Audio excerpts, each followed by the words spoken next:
The morning mist clung to the Douglas firs like the breath of sleeping giants, and Elijah Grey Wolf should have taken that as the first warning.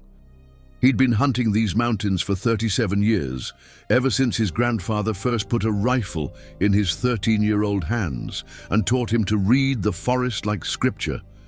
Every broken twig, every disturbed stone, every shifted pattern in the undergrowth told a story. What he didn't know yet was that this hunt would write the final chapter of his hunting career, leaving him forever changed and forever haunted by what lurked in the deepest shadows of the Cascade Range. Elijah packed his gear with the methodical precision of someone who understood that survival in the wilderness depended on preparation and respect for the land. His weathered hands, scarred from decades of fieldwork and marked with the traditional tattoos of his Yakima heritage, moved across each item with practiced efficiency. The Remington 700 in 30006 had been his father's before his own, its wooden stock worn smooth by countless hands. Beside it, his grandfather's skinning knife rested in its beaded sheath, the handle carved from elk antler and wrapped in braided leather that his grandmother had made before she passed into the spirit world. Born on the Yakima Reservation in Toppenish, Elijah had grown up straddling two worlds, the modern one that demanded he work construction jobs in Yakima and Seattle to pay bills, and the ancient one that called him back to these mountains where his ancestors had hunted for thousands of years. His mother, Sarah Dancing Bear, had been a respected elder who kept the old stories alive, while his father, Marcus Grey Wolf, had served 2 tours in Vietnam before returning home to find solace only in the deep woods. From both parents, Elijah inherited an understanding that the forest held more than what most people could see. At 50 years old, Elijah possessed the kind of quiet confidence that came from understanding his place in the natural order. 6 feet tall with broad shoulders and graying black hair that he kept braided down his back, he moved through the wilderness with an economy of motion that spoke of decades spent reading sign and tracking game. His dark eyes, the color of aged cedar, missed nothing. The way shadows fell differently when something large had passed through, how birds went silent in specific patterns, the particular way the air carried scents when predators were near. This October hunt was supposed to be routine. The Roosevelt elk had been moving through their traditional migration corridors, following paths worn deep by countless generations. Elijah had been tracking a particular bull, a magnificent 7-point that had managed to evade him for 3 seasons. The creature had earned his respect, becoming less of a target and more of a worthy adversary whose intelligence seemed to match his own. But elk were predictable in their patterns, following ancient routes through mountain passes and feeding in meadows their ancestors had used since the ice retreated. What Elijah would encounter in the coming days followed no pattern he knew, respected no boundaries he understood, and challenged everything he thought he knew about the mountains that had been his second home for most of his life. The drive from his small house in White Swan to the trailhead took 4 hours, winding through forests that grew progressively denser and more remote.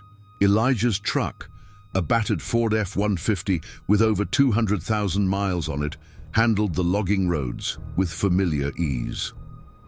In the passenger seat sat his hunting partner for this expedition, not another human, but Rex, a 7-year-old German Shepherd mix he'd rescued from the pound 5 years earlier. Rex had proven to be an exceptional hunting companion, his senses far sharper than any human's, his loyalty absolute.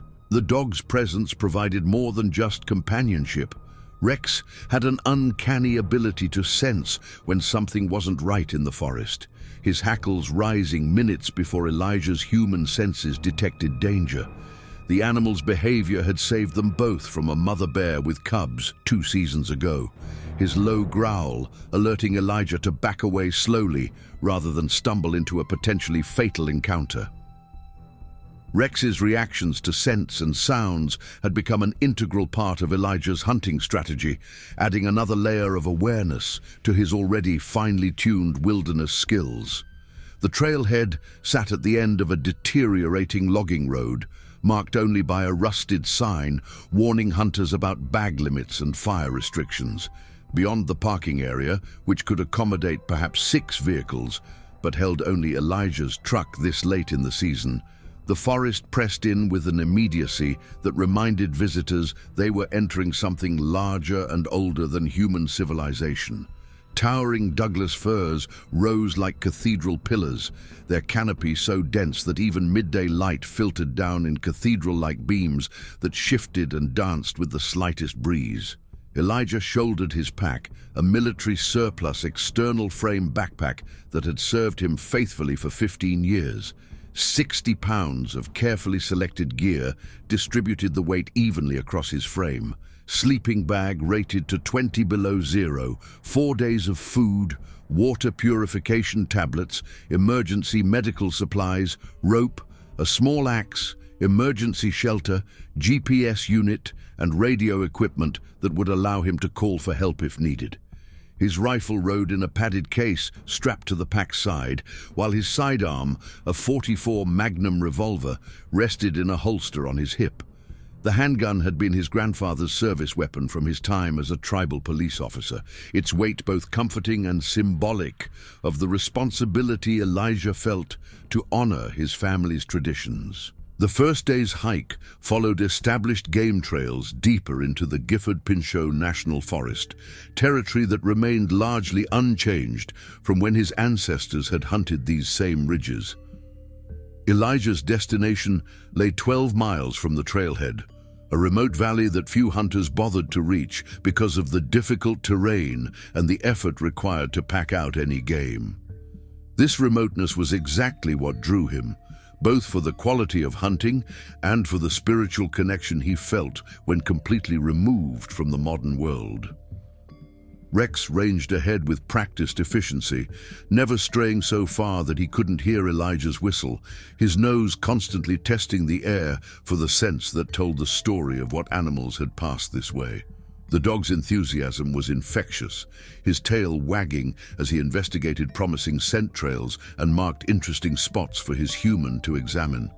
Elijah read the signs Rex brought to his attention: elk droppings still warm, rubs on tree bark where bulls had polished their antlers, the particular pattern of browse that indicated a herd had fed here recently.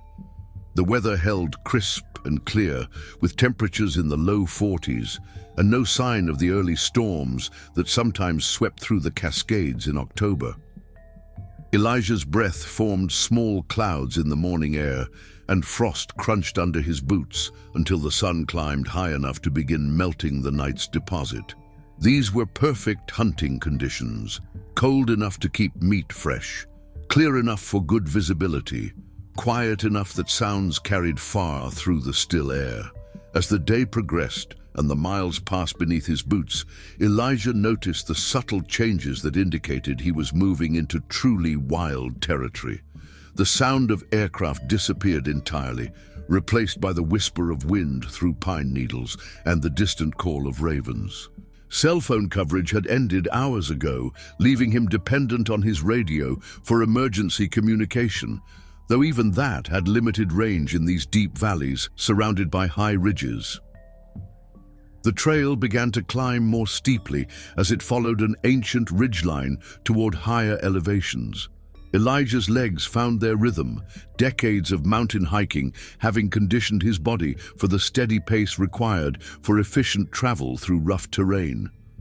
Rex padded alongside, occasionally ranging off to investigate interesting scents, but always returning to check in with his human companion. By late afternoon, they reached the valley Elijah had been targeting, a pristine basin surrounded by towering peaks and bisected by a crystal-clear stream that fed into larger waterways miles below.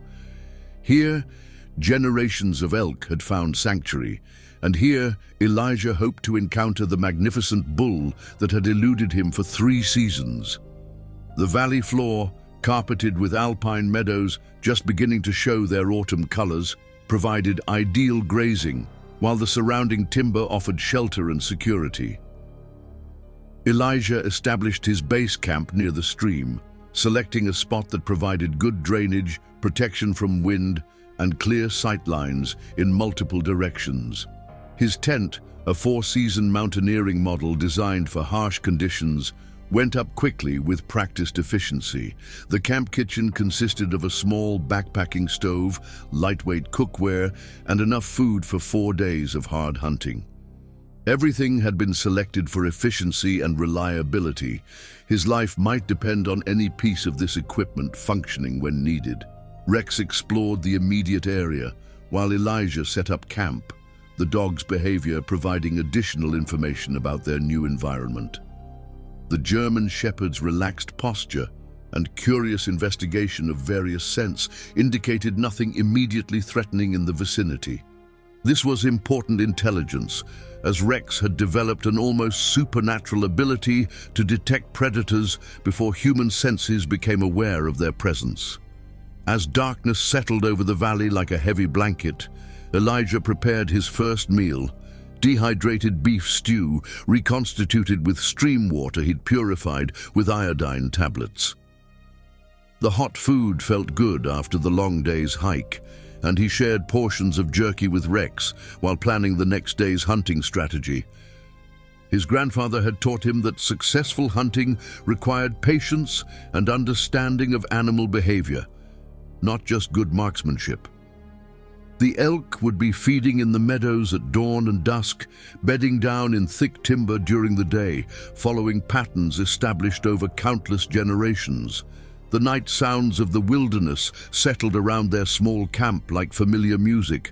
Owls called from the surrounding timber, their haunting voices echoing off the valley walls. Somewhere in the distance, a pack of coyotes raised their voices in a wild chorus that spoke of successful hunting and territorial claims. Rex's ears perked at these sounds, but his relaxed posture indicated nothing unusual or threatening. These were the normal sounds of a healthy ecosystem going about its nocturnal business. Elijah lay in his sleeping bag, listening to the symphony of night sounds, his mind already planning tomorrow's hunt. The elk sign he'd observed during the day's hike suggested the herd was moving through regularly, probably following the stream toward lower elevations as the weather began to turn colder. If he positioned himself properly along their route before dawn, he might finally get a clear shot at the magnificent bull that had become something of an obsession. What he couldn't know as he drifted off to sleep was that other eyes were watching his small camp from the darkness beyond the fire's dying light. Something large and intelligent had observed his arrival, catalogued his scent, and was now deciding how to respond to this intrusion into territory it considered its own. The normal night sounds of the forest would soon be replaced by silence, the kind of absolute quiet that indicated all the usual inhabitants had detected the presence of an apex predator and were hiding until it passed. But this predator wasn't passing through. It was settling in to watch and wait, perhaps to test this newcomer who had dared to establish a presence in its domain. The dance between hunter and hunted was about to begin, though Elijah wouldn't realize for several more days that he was no longer the hunter in this ancient equation. The morning of his second day dawned clear and cold, with frost covering everything in the valley like a crystalline shroud. Elijah woke before his alarm, a habit developed over decades of early morning hunts, and immediately noticed something that set his instincts on edge. Rex, normally eager to greet the morning and investigate new scents, remained curled tightly in his sleeping bag, only his dark eyes visible as they tracked something beyond the tent walls. Moving carefully to avoid making noise, Elijah eased out of his sleeping bag and reached for his boots. The German Shepherd's behavior was distinctly unusual, not quite fearful, but definitely alert and cautious in a way that suggested something had changed during the night. Rex had spent enough time in the wilderness to distinguish between normal forest sounds and potential threats, and his current demeanor indicated the latter. Stepping outside the tent into the pre-dawn darkness, Elijah immediately noticed the absolute silence that had settled over the valley. No owl calls, no scurrying of small animals, no rustle of wind through the trees. Even the streams seemed muted, as if the entire forest was holding its breath. This kind of silence usually meant a large predator was moving through the area, perhaps a bear or mountain lion that had detected their presence and was deciding whether to investigate further.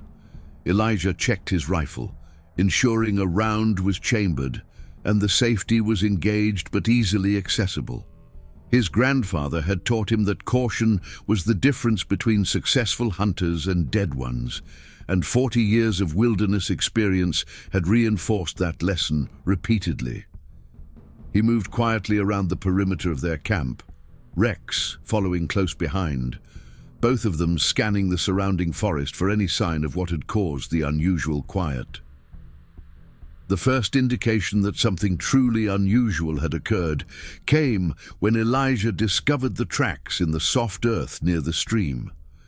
At first glance, they appeared to be human footprints, but no human had feet nearly 18 inches long and 7 inches wide. The impressions were deep, suggesting a creature of enormous weight, and they showed a distinctive pattern with what appeared to be toe marks that no boot could have made.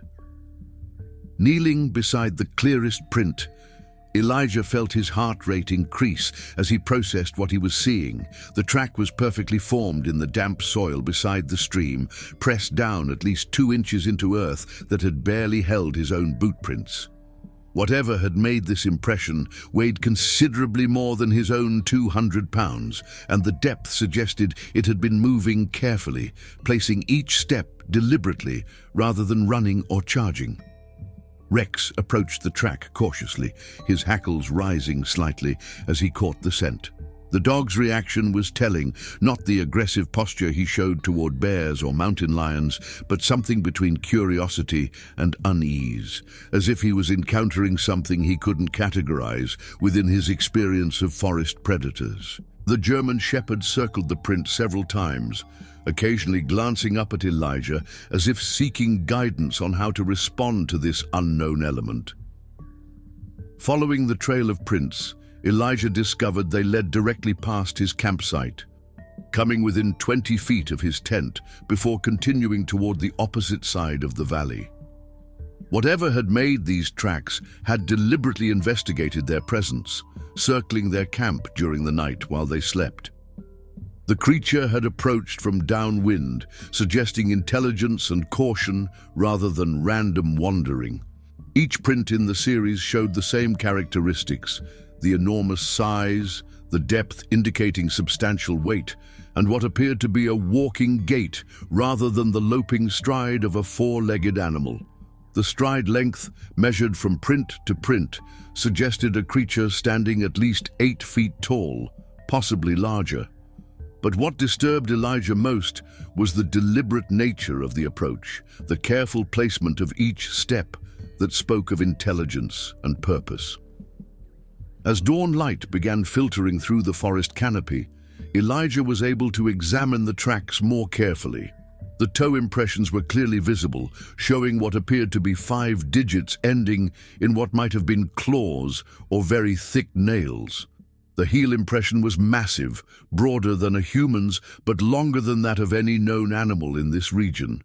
Most unsettling of all, the tracks showed a flexibility in the foot structure that seemed almost human-like, with clear evidence of the foot adapting to the uneven terrain. Rex remained agitated throughout the morning, his usual enthusiasm for exploring replaced by a cautious alertness that kept him close to Elijah's side. The dog's behavior provided additional confirmation that something significant had occurred during the night. Rex had encountered bears, mountain lions, and other large predators without showing this particular combination of curiosity and unease. Elijah spent the morning photographing the tracks from multiple angles, using his hunting knife for scale in the images. His training as a traditional tracker told him to document everything carefully, to study the sign until he understood what story it was telling, but nothing in his 4 decades of wilderness experience provided a framework for interpreting what he was seeing. The creature had clearly been interested in their camp, but its behavior suggested curiosity rather than aggression. A predator would have approached differently, perhaps testing their defenses or looking for weaknesses. This seemed more like reconnaissance, as if something intelligent was trying to understand what manner of beings had entered its territory. By mid-morning, Elijah had followed the trail for nearly a quarter mile in each direction from his camp. The tracks led down to the stream where the creature had apparently drunk, then continued up the opposite slope toward heavy timber. At the drinking spot, he found additional evidence, handprints in the mud that matched the enormous scale of the footprints. The hand impressions showed long fingers ending in what were definitely claws, and a thumb positioned much like a human's, but considerably longer and thicker. The water at the drinking spot had been disturbed, with mud stirred up in a pattern that suggested the creature had knelt or crouched while drinking rather than lowering its head like a 4-legged animal. This detail was perhaps the most unsettling of all, as it suggested a level of sophisticated behavior that no known animal in this region exhibited. Rex refused to approach the drinking spot closely, his hackles remaining raised as he tested the air with obvious anxiety. The dog's reaction provided an important data point. Whatever scent remained here was unlike anything in his experience of forest wildlife. German shepherds had been bred for centuries to work with humans in challenging environments, and their sensory apparatus was far superior to human capabilities. Rex's obvious discomfort carried significant weight in Elijah's assessment of the situation. The tracks leading away from the drinking spot were even more disturbing than those approaching the camp. They showed a change in gait, with longer strides that suggested the creature had begun moving more quickly once it finished drinking. But the prints remained deep and deliberate, indicating controlled movement rather than panic or flight. Whatever had visited their camp had completed its investigation and departed according to its own agenda. Following the departure trail up the steep slope required considerable effort, as the creature had apparently been able to navigate terrain that challenged even Elijah's considerable mountaineering skills. The prints led straight up slopes that he had to approach at angles, following switchbacks to manage the grade. This suggested not only great strength, but also remarkable balance and coordination for something of such obvious size and weight. At the upper end of the tracking effort, perhaps 500 feet above the valley floor, the trail disappeared into an area of bare rock and thick undergrowth that would have concealed the tracks of anything smaller than an elephant. Elijah examined the last clear prints carefully, noting that they showed no signs of fatigue or stress despite the steep climb. Whatever had made these tracks was as comfortable moving uphill through difficult terrain as it had been walking around their campsite on level ground.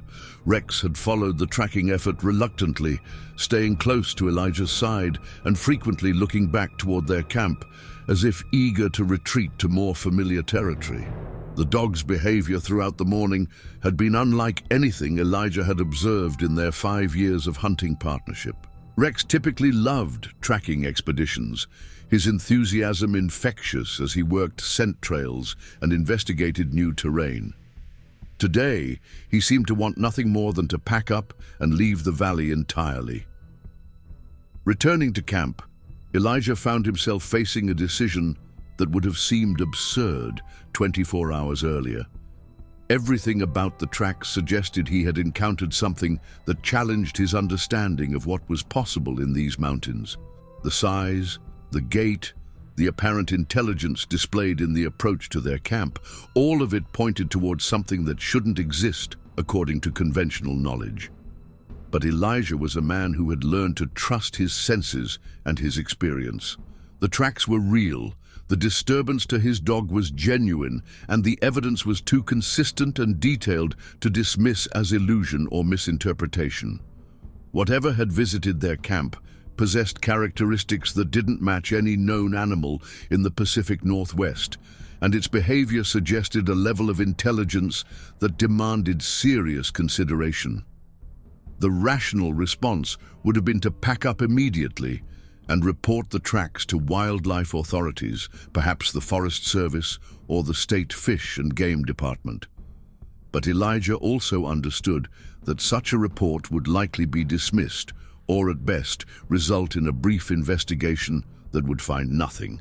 The creature had demonstrated considerable skill at moving through terrain without leaving tracks, and it was unlikely to repeat its approach to a campsite now that it had satisfied its curiosity about the intruders. Instead, Elijah made a decision that reflected both his lifetime of experience in the wilderness and his cultural background as a member of a people who understood that the forest held mysteries that demanded respect rather than skepticism. He would continue his hunt, but with a new awareness that he was no longer the only intelligent predator operating in this valley. The elk could wait.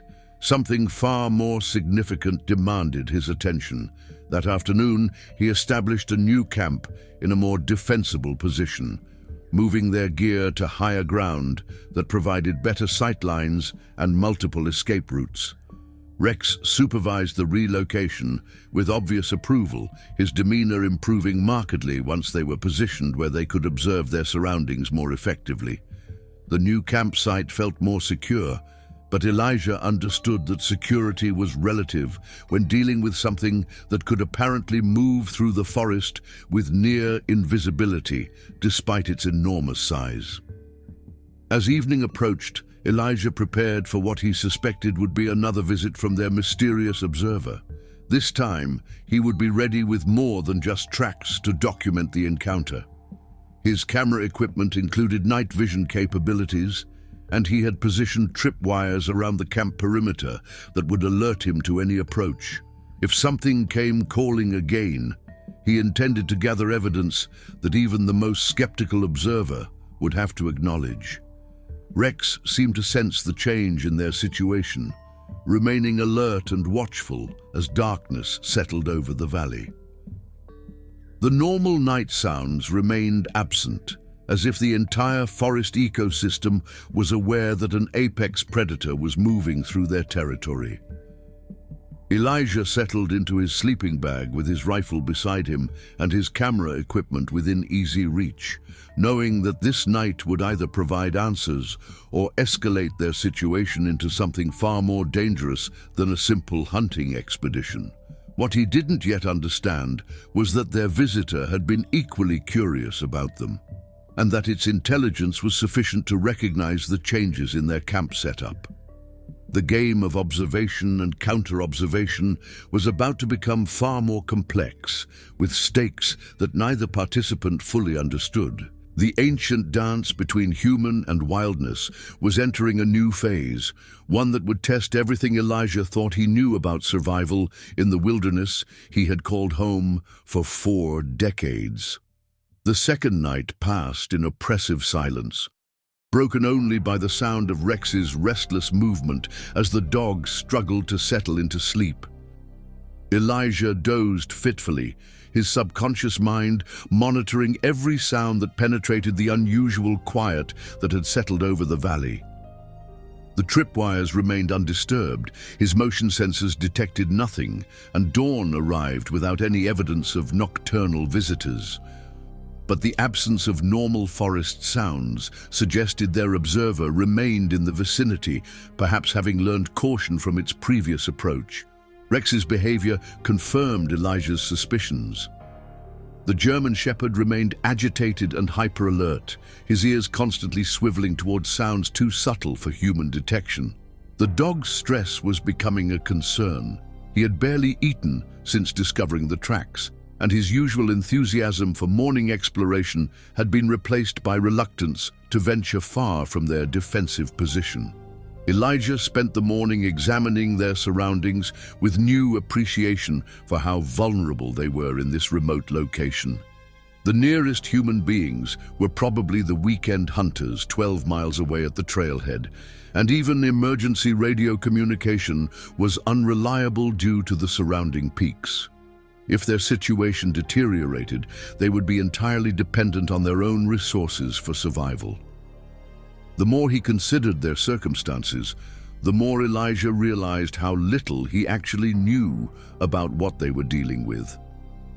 The tracks provided evidence of size and intelligence, but revealed nothing about the creature's intentions, capabilities, or potential for aggression.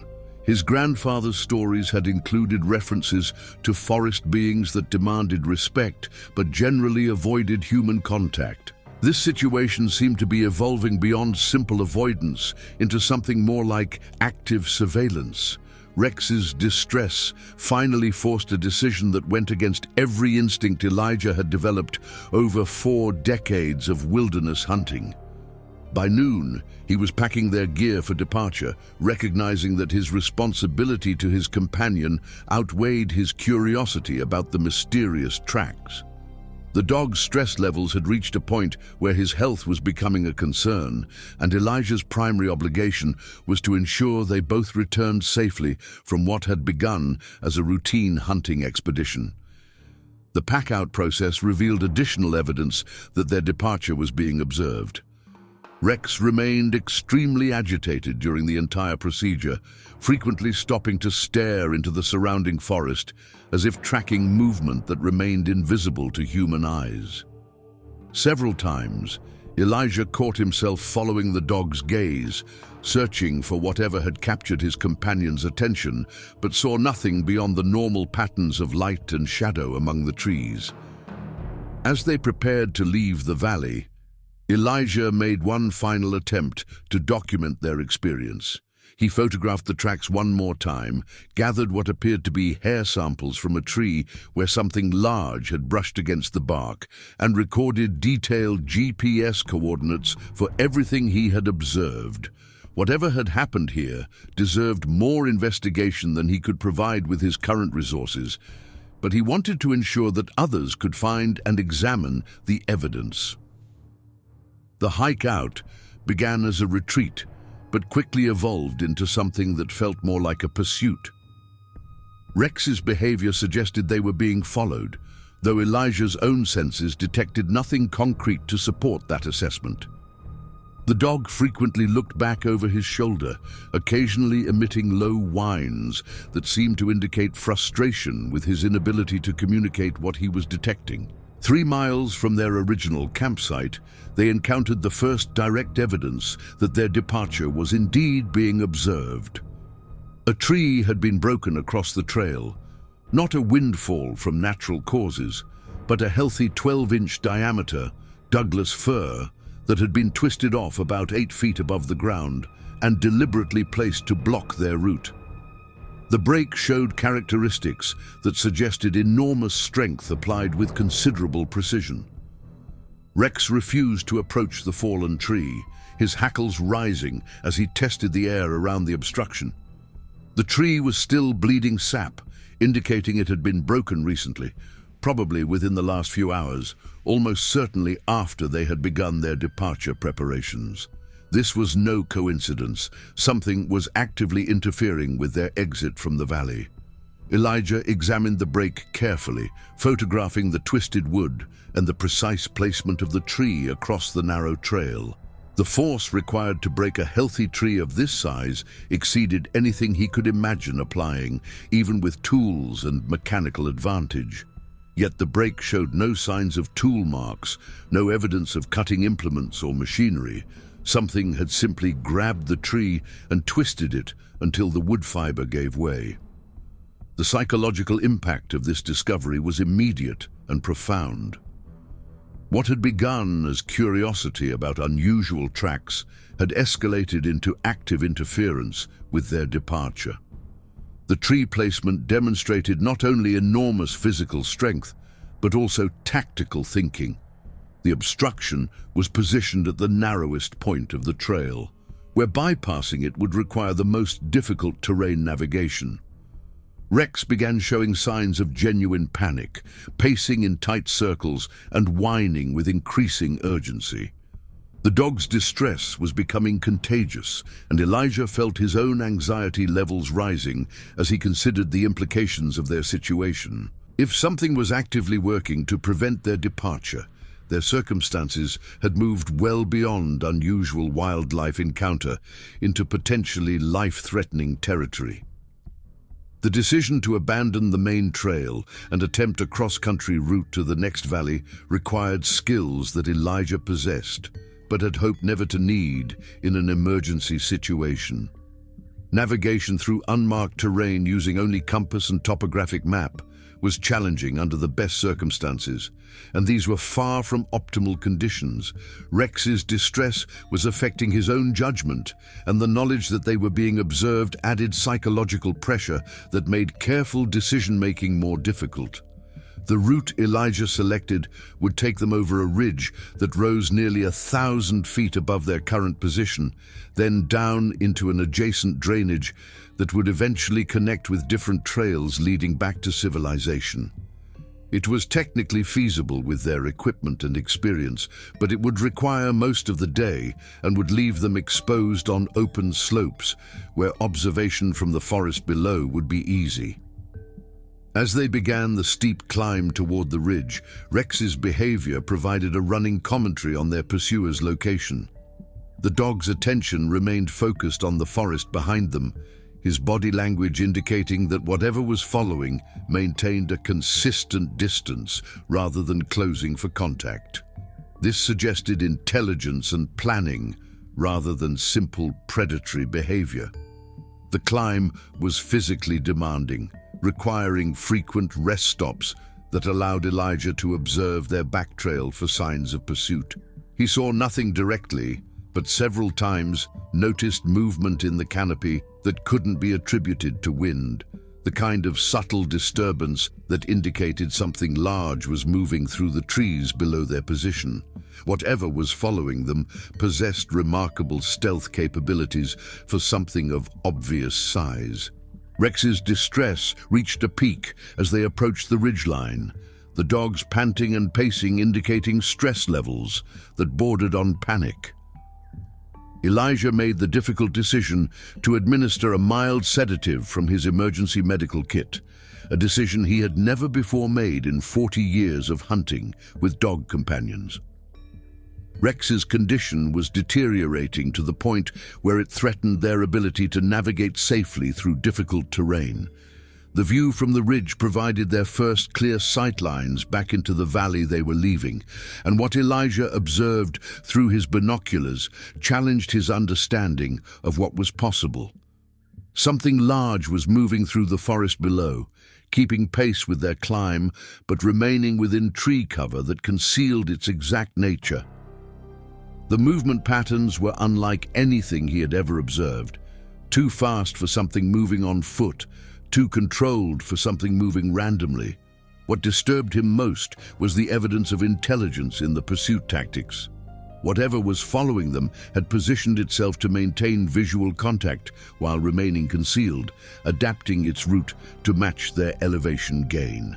This was not the behavior of a curious animal, but rather the calculated movement of something that understood tactical principles and was applying them systematically.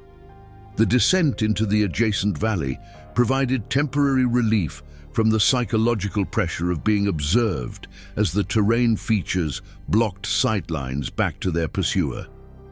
But Rex's continued agitation suggested that either the pursuit was continuing or that the dog was detecting other threats in their new environment. Elijah's confidence in his ability to control their situation was eroding as he realized how little he understood about what they were dealing with. The new valley appeared uninhabited and pristine, showing no signs of human presence or recent wildlife activity. This absence of normal forest life was itself disturbing, suggesting that whatever had been pursuing them was known to the local ecosystem and inspired avoidance behaviors in other animals. Rex's reluctance to explore or investigate his new surroundings supported this interpretation. As afternoon shadows began lengthening, Elijah faced another critical decision about whether to continue their escape attempt or establish a defensive position for the night. Continuing in darkness would be extremely dangerous given the rough terrain, but stopping would give their pursuer time to close distance and potentially surround their position. Neither option was appealing, but survival in the wilderness often came down to choosing between bad alternatives and executing the chosen plan effectively. The compromise solution was to establish a temporary rest position in terrain that would be difficult to approach without warning, while planning to continue their escape under cover of darkness, if necessary.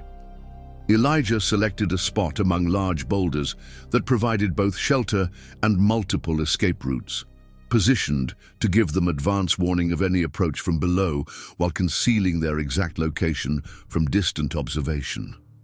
Rex settled more comfortably in the defensive position, though he remained alert and occasionally tested the air for scents that might indicate their pursuer's location. The sedative had taken the edge off his panic without compromising his ability to serve as an early warning system. His behavior suggested that whatever had been following them had either stopped or was maintaining a greater distance. As darkness approached, Elijah prepared for what he hoped would be their final night in this nightmare situation. His radio equipment was functioning properly, and he planned to attempt contact with outside authorities once they reached higher elevation with better line-of-sight communication opportunities. But he was beginning to understand that any rescue operation would face the same challenges they were experiencing. Something in these mountains operated by rules that conventional authorities were unprepared to handle. The night passed without direct contact, but Rex's behavior indicated their observer remained in the vicinity. The dog's alertness never completely relaxed, and several times he focused intently on sounds or scents that remained beyond human perception. Elijah dozed fitfully with his rifle beside him, knowing that their situation could escalate without warning into something requiring immediate defensive action. Dawn brought the opportunity to continue their escape attempt, but also revealed evidence that their night's rest had been under surveillance. Fresh tracks around their position showed that something had approached to within 50 yards of their sleeping area, circling their defensive position before withdrawing. The prints were the same enormous size as those they had first discovered, but now they carried implications of patient stalking rather than simple curiosity. Rex's reaction to the new tracks was immediate and extreme. The dog began displaying signs of genuine terror, something Elijah had never observed in their years of partnership. Rex had faced bears, mountain lions, and other predators with courage and determination. But whatever had left these tracks inspired a level of fear that seemed to bypass his rational assessment of threats and trigger purely instinctive responses. The final phase of their escape required crossing exposed terrain where concealment would be impossible, followed by a descent into a valley that contained marked trails leading back to civilization. This would be their most vulnerable period, but it also offered the best hope of reaching help if their situation deteriorated further. Elijah checked his equipment one final time, ensured his rifle was ready for immediate use, and began what he hoped would be their last day in this wilderness nightmare. The crossing proceeded without incident, but Rex's behavior suggested they remained under observation throughout the exposed approach to the final ridge. The dog's attention never wavered from something behind them, and his body language indicated increasing urgency as they approached what should have been safety. Whatever was pursuing them apparently understood that this was their escape route and was prepared to contest their departure. The final descent began well, with marked trails providing easier navigation and the promise of reaching the parking area before dark. But 3 miles from safety, they encountered evidence that their pursuer had anticipated their route and moved ahead of them. Trees had been broken across the trail at 2 locations, creating obstacles that would require significant time and effort to bypass. More disturbing, the breaks were fresh, indicating their observer possessed knowledge of the trail system and had moved through difficult terrain to establish these blocking positions. Rex's terror reached a level that made further progress impossible. The dog was shaking uncontrollably, his usual obedience replaced by a desperate need to flee in any direction that might provide escape from whatever was hunting them. Elijah made the painful decision to carry the 70-pound dog rather than force him to continue under his own power. Recognizing that Rex's psychological state had deteriorated beyond anything recoverable without removing him from this environment entirely. The additional weight and the need to navigate around trail obstacles while carrying a terrified animal pushed Elijah's physical capabilities to their limits. But the alternative, abandoning his companion to whatever was pursuing them, was unthinkable. Rex had been loyal and brave throughout their partnership and deserved protection, even when that protection compromised their tactical situation. The sound that finally broke the oppressive silence of their pursuit came as they struggled around the second tree obstacle. A vocalization unlike anything in Elijah's 4 decades of wilderness experience echoed through the forest. Not quite human, not quite animal, but unmistakably intelligent and directed. The sound carried implications of frustration and perhaps warning, as if their pursuer was communicating something important about their continued attempts to escape. Rex's response to the vocalization was immediate collapse into unconsciousness, his terror apparently exceeding his psychological capacity to process the threat. Elijah found himself alone with an unconscious dog and evidence that something genuinely extraordinary was stalking them through terrain where conventional help was hours away even under optimal circumstances. The final mile to the parking area became a nightmare of physical and psychological endurance that tested everything Elijah had learned about survival in extreme circumstances. Carrying Rex while navigating rough terrain and remaining alert for signs of approach or ambush required levels of sustained effort that pushed him beyond what he had thought possible. But the alternative was surrender to something that might represent forces beyond human understanding. Reaching his truck felt like awakening from a particularly vivid nightmare, except that Rex remained unconscious, and the evidence of their experience was documented in photographs and GPS coordinates that proved something extraordinary had occurred. The dog began recovering consciousness as they drove away from the trailhead, but his behavior remained fundamentally changed in ways that suggested permanent psychological impact from whatever they had encountered. The drive home provided time for Elijah to begin processing what had happened to them, but also raised questions about what responsibilities he might have to warn others about the dangers they had discovered. The creature they had encountered possessed intelligence, stealth capabilities, and physical strength that made it a genuine threat to anyone venturing into its territory. But any warning would require explanations that challenged conventional understanding of what was possible in the modern world. Rex never fully recovered from their experience.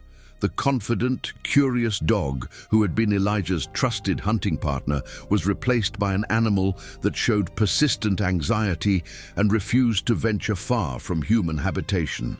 Veterinary examination revealed no physical injuries, but the dog's behavior suggested psychological trauma that no amount of time or treatment seemed able to heal completely. Elijah's own recovery process was complicated by his sense of responsibility to document and potentially warn others about what they had discovered. The photographs and GPS coordinates provided objective evidence that something unusual existed in those mountains, but he struggled with how to present that information in ways that would be taken seriously by authorities or other hunters who might venture into the same area. The official reports he filed with the Forest Service and state wildlife authorities were received politely, but generated no meaningful follow-up investigation. The evidence he provided was catalogued and filed, but apparently didn't warrant the resources that would be required for a serious expedition to investigate his claims. This response was predictable, but frustrating, as it meant other hunters might encounter the same dangers without adequate warning or preparation. 3 months after their escape from the valley, Elijah received a phone call that brought their experience full circle. Another hunter had reported finding unusual tracks in the same general area, along with evidence of tree damage that matched what they had documented. But this hunter had not been as fortunate as Elijah and Rex. His camp had been completely destroyed, his equipment scattered across several acres, and he had been found 3 days later in a state of psychological trauma that required hospitalization. The second incident prompted a more serious investigation that included interviews with Elijah about his experience and examination of the evidence he had collected. The investigators were professional and thorough, but their conclusions were limited by the constraints of what they could officially acknowledge.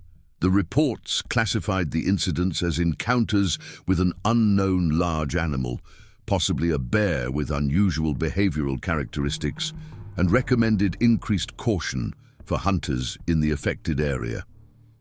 This official response was adequate for generating warnings that might prevent future incidents, but failed to acknowledge the intelligence and tactical sophistication that Elijah had observed in their pursuer. The creature they had encountered was far more than an unusual animal.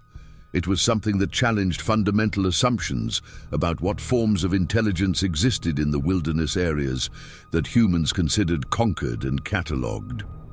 Rex lived for 2 more years after their encounter, but never again showed interest in accompanying Elijah on hunting expeditions. The dog that had once been eager to explore new territory and track game became content to stay home, as if he understood that some discoveries carried costs that exceeded their value. His changed behavior served as a daily reminder of how profoundly their experience had affected both of them. Elijah's own relationship with the wilderness was permanently altered by what they had encountered in that remote valley. His confidence in understanding and navigating wild places was replaced by awareness that some territories remained beyond human comprehension or control. The mountains he had considered his second home now carried implications of mystery and potential danger that made solitary expeditions seem foolishly risky. The magnificent bull elk that had originally drawn him to that valley was never seen again, though Elijah occasionally wondered whether it had fallen prey to the same creature that had stalked them.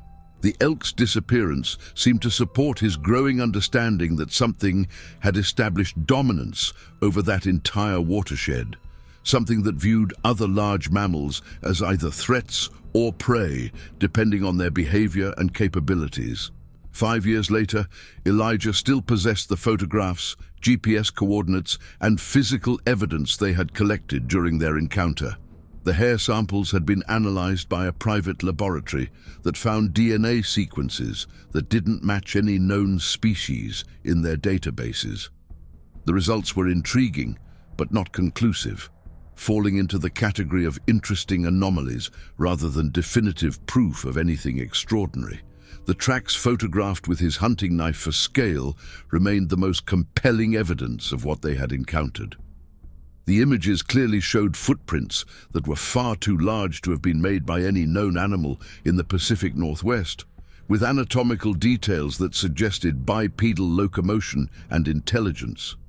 But photographs could be dismissed as hoaxes or misinterpretations, and without supporting physical evidence, they proved nothing to skeptical observers.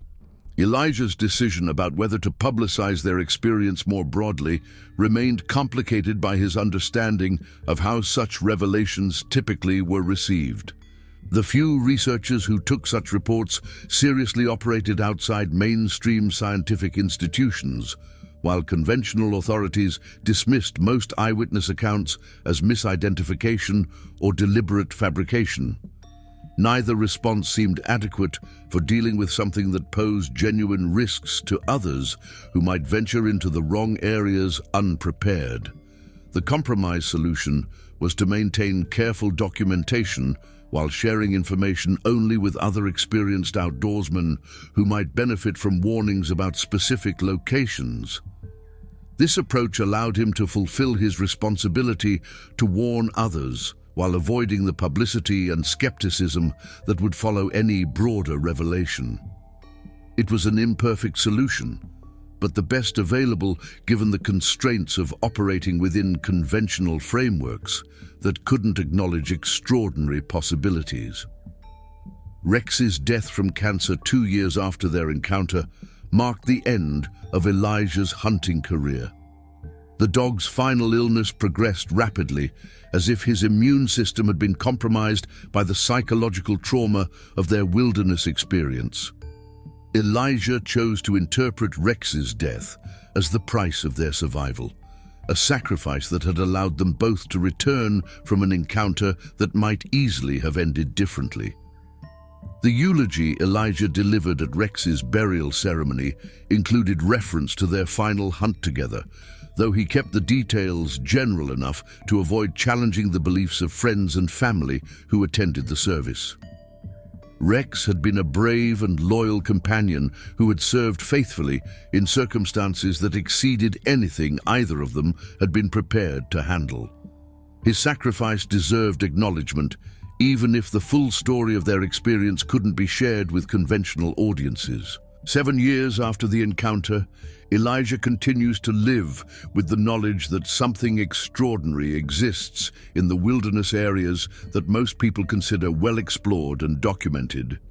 His experience represents a small piece of a larger puzzle that includes thousands of similar reports from every forested region of North America. The consistency of these accounts suggests patterns that deserve serious investigation.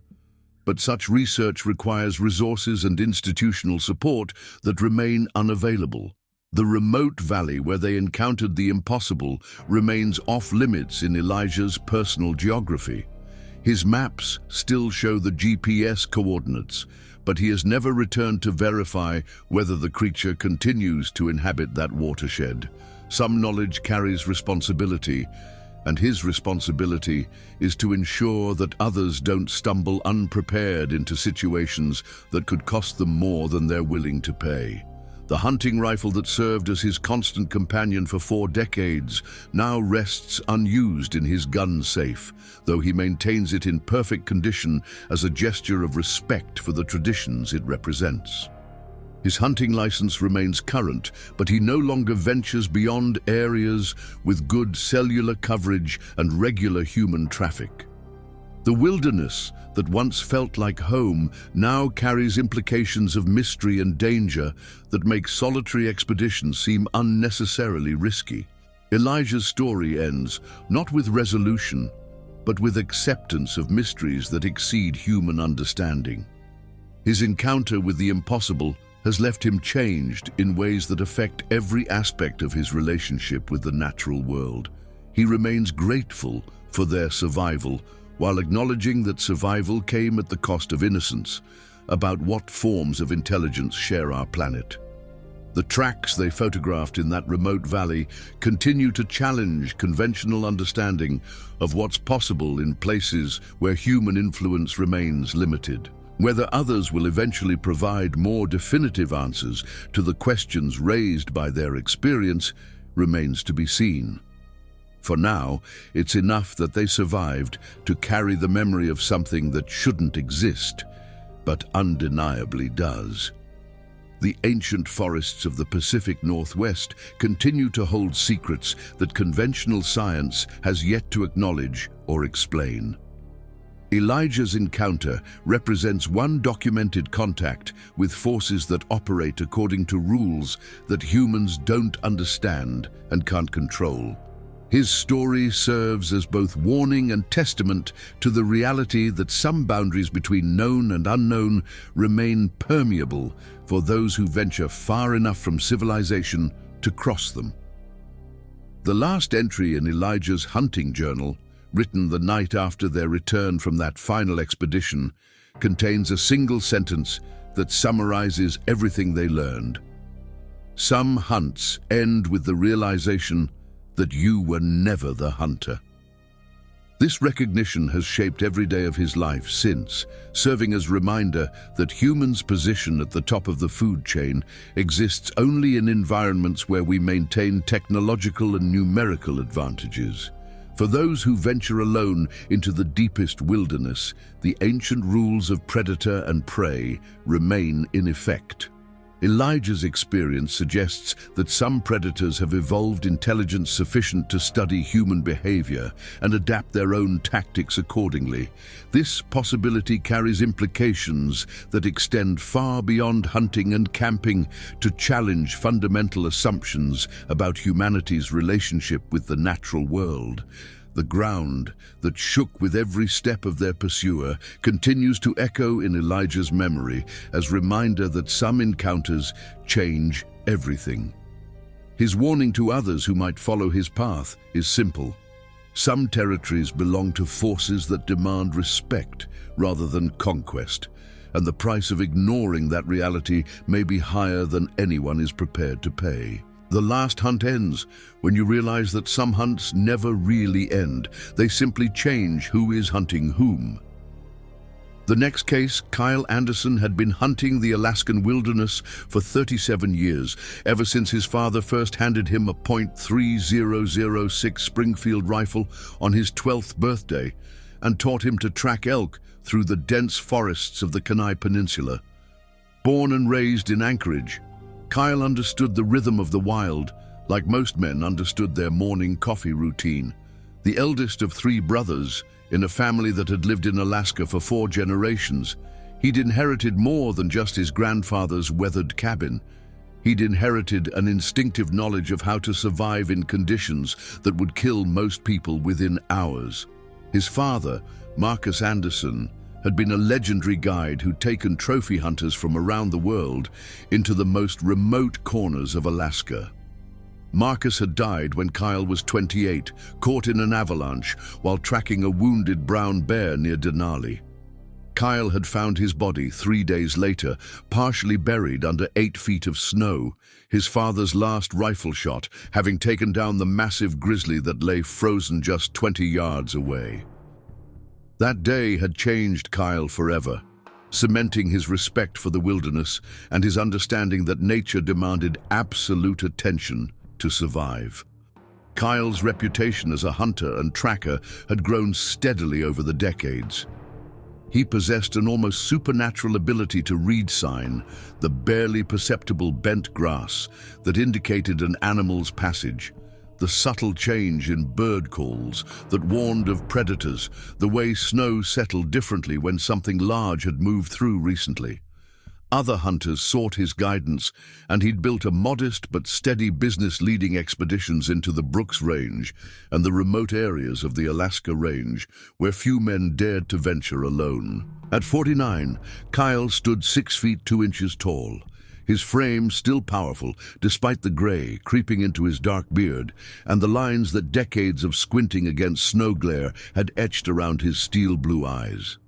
His hands, scarred from countless encounters with knife blades, fish hooks, and the sharp edges of frozen metal, could still thread a needle or place a shot at 300 yards with steady precision. He moved through the wilderness with the quiet confidence of a man who'd never met a challenge he couldn't overcome through patience, skill, and stubborn determination. Kyle's wife, Sarah, had left him 6 years earlier, taking their teenage daughter Emma to Seattle, where she'd remarried a software engineer who worked regular hours and came home to a warm house every night. The divorce papers had cited irreconcilable differences, but Kyle knew the truth. Sarah had grown tired of his long absences, tired of worrying whether each hunting trip would be the one that didn't bring him home.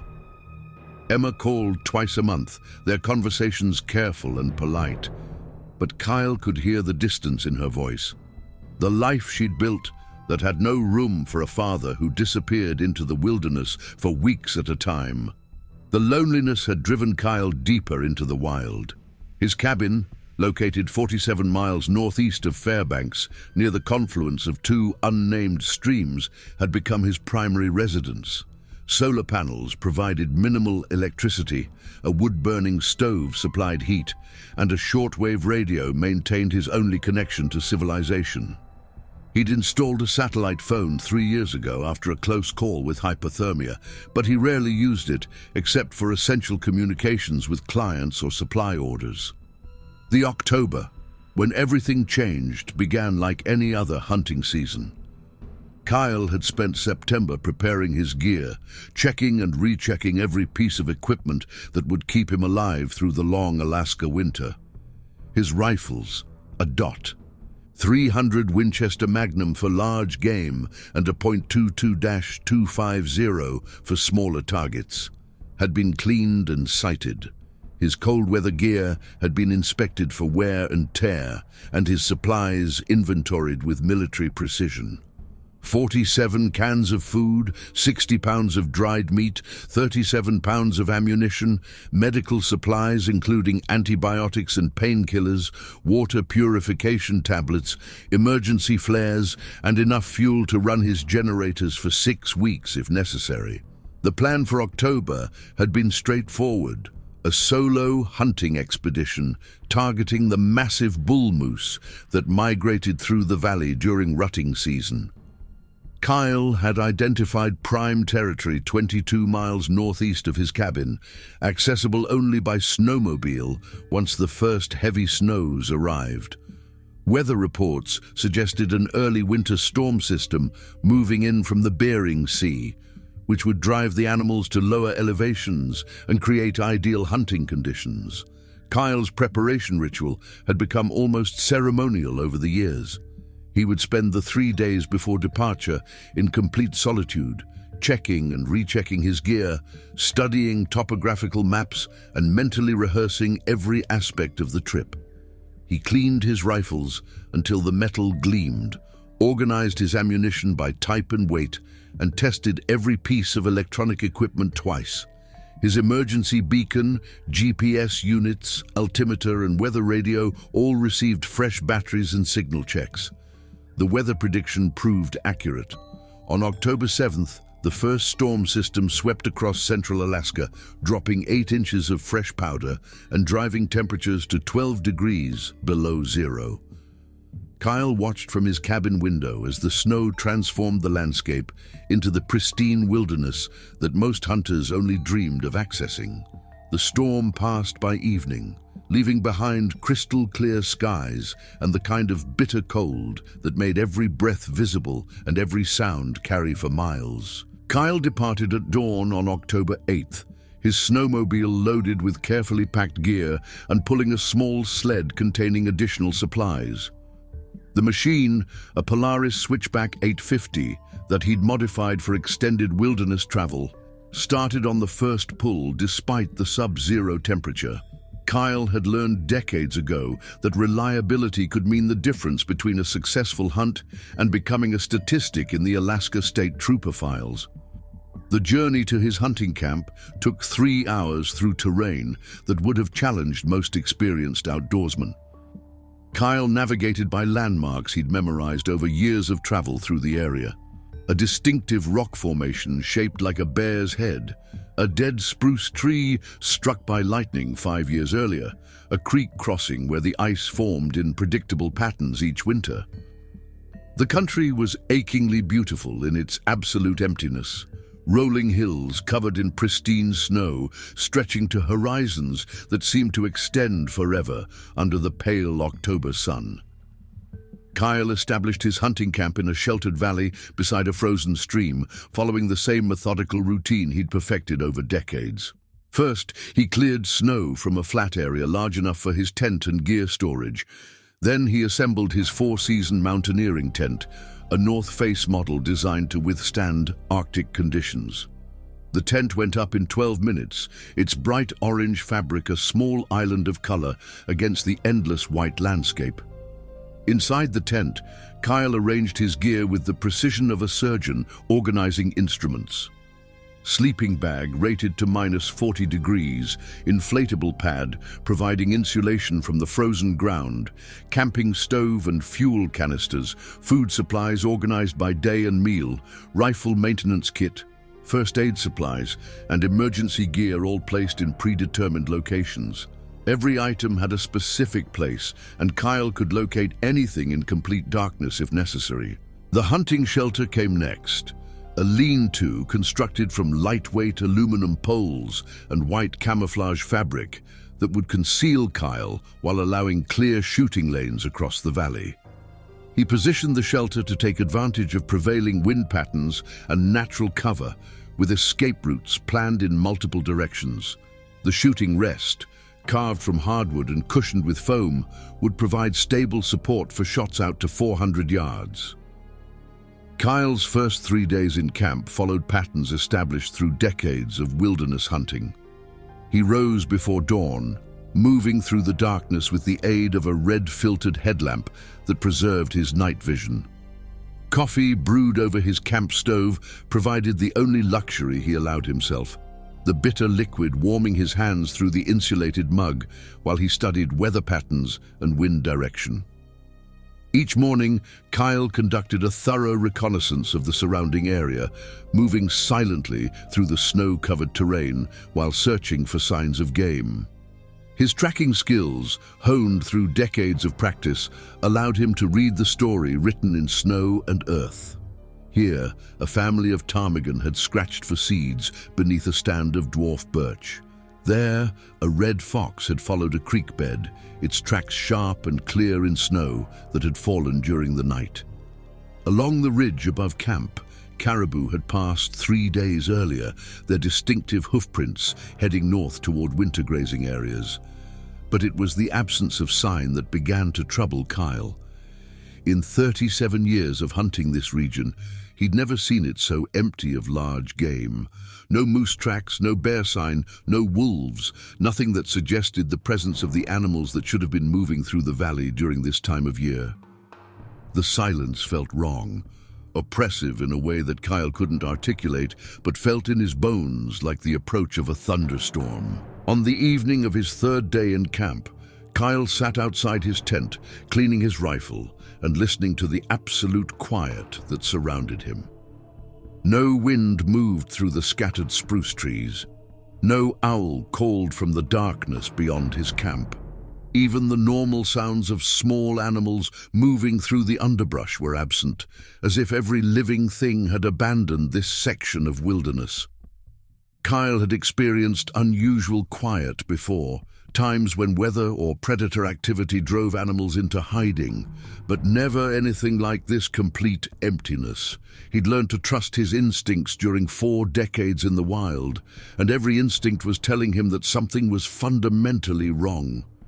The feeling settled in his stomach like bad food, creating an unease that he couldn't shake despite his rational mind's attempts to explain it away. That night, Kyle lay in his sleeping bag listening to sounds that shouldn't have been there. Twice, he heard what might have been footsteps in the snow outside his tent, heavy and deliberate, but following no pattern that suggested a normal animal. The first time, he attributed the noise to settling snow or thermal expansion of his gear. The second time, he quietly reached for the Glock 20 pistol he kept beside his sleeping bag and lay motionless, listening for 20 minutes until his watch showed 3:17 a.m. and the sounds faded into the normal silence of the wilderness. Kyle rose at his usual time, conducted his standard morning routine, and spent the day hunting as planned. But throughout the day, he found himself looking over his shoulder and listening for sounds that never came. The absence of wildlife had expanded beyond unusual into the realm of the impossible. In 8 hours of careful hunting through prime habitat, Kyle encountered no fresh sign of any animal larger than a snowshoe hare. The weather remained clear and cold, perfect hunting conditions that should have produced results. Kyle's shots at practice targets placed at measured distances confirmed that his equipment was functioning perfectly. His woodcraft hadn't deteriorated overnight. Everything was exactly as it should have been, except for the complete absence of the animals he'd come to hunt. On the fourth evening, Kyle made a decision that went against every principle of wilderness survival he'd learned. Instead of remaining in camp after dark, he decided to conduct a night reconnaissance to determine what was driving the wildlife from the area. He dressed in full winter gear, loaded his rifle with premium ammunition, and set out under a moon bright enough to navigate without artificial light. Kyle moved through the snow-covered landscape with the patience and stealth of a predator, stopping frequently to listen and observe. The snow crunched softly under his boots despite his efforts to move silently, the sound seeming unnaturally loud in the absolute quiet. After an hour of careful movement, he reached the ridge overlooking his camp and settled into position behind a fallen log to observe the valley below. His orange tent, visible in the moonlight, appeared small and vulnerable against the vast emptiness of the surrounding wilderness. The sight triggered an emotional response Kyle hadn't expected, a sudden awareness of his isolation and the distance separating him from any possibility of help. His satellite phone could summon assistance, but rescue would take days to reach his location, even under ideal conditions. Kyle remained on the ridge for 2 hours, observing his camp and the surrounding area through his rifle scope. Nothing moved. No animals approached his camp or crossed the valley. The world appeared frozen in perfect stillness, as if he'd become the only living thing in a landscape of snow and ice and shadow. He was preparing to return to camp when he heard the sound that would haunt his dreams for the rest of his life. It began as a low moan, barely perceptible above the sound of his own breathing. The noise seemed to come from everywhere and nowhere, reverberating through the valley like the call of some massive animal in distress. Kyle froze in position, his rifle ready, straining to locate the source of the sound. The moan rose in pitch and volume, becoming a wail that contained notes no earthly animal could produce. The sound conveyed intelligence and emotion, anger, warning, and something that Kyle's mind interpreted as grief. Hair rose on the back of his neck as the wail continued for nearly 30 seconds before fading into silence that seemed even more oppressive than before. Kyle remained motionless on the ridge for another hour, his rifle trained on shadows that might conceal whatever had produced that impossible sound. His rational mind offered explanations: wind through unusual rock formations, the call of an animal he'd never encountered, audio effects produced by temperature inversions and snow cover. But his instincts, trained through decades of survival in conditions that didn't tolerate mistakes, insisted that the sound had been produced by something alive, something intelligent, and something very large. The return to camp took 45 minutes, Kyle moving with extreme caution and stopping frequently to listen for any indication that he was being followed. His tent appeared undisturbed, his gear exactly as he'd left it, but Kyle spent another hour circling the camp perimeter before approaching his shelter directly. Inside the tent, Kyle sat fully dressed with his rifle across his knees, listening to the returning silence and trying to process what he'd experienced.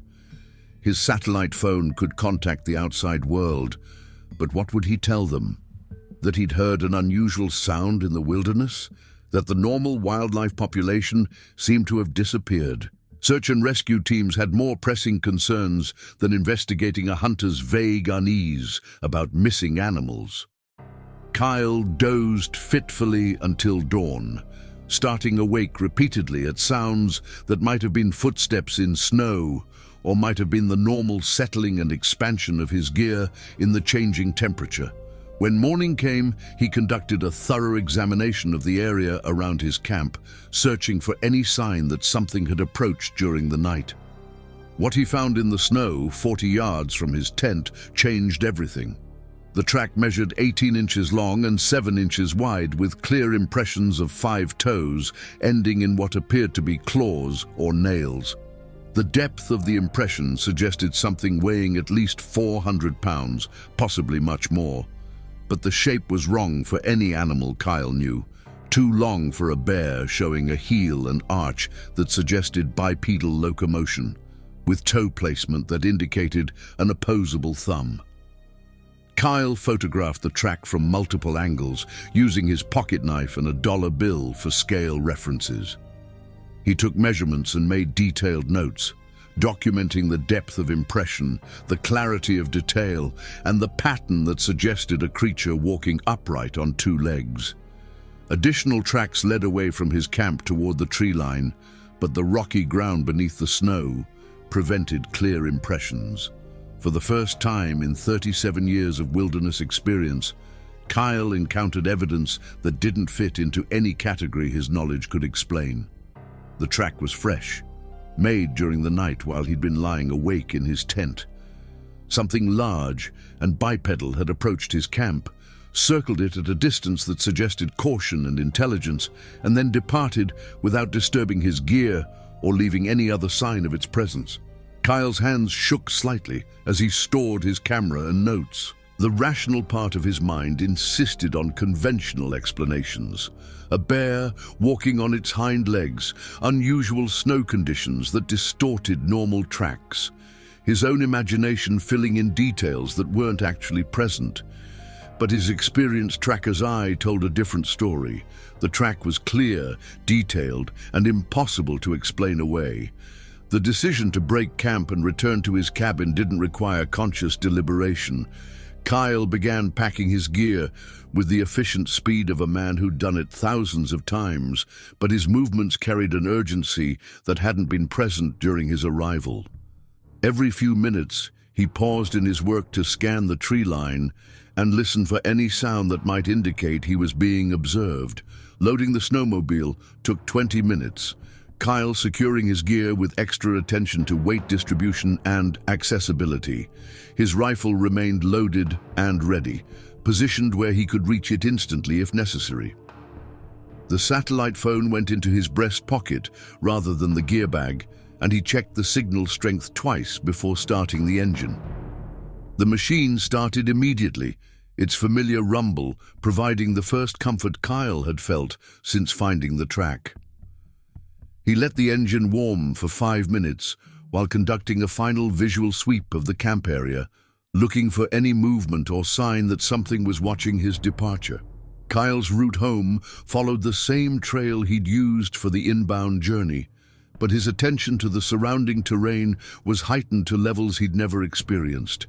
Every shadow could conceal a threat. Every tree could hide something watching his passage.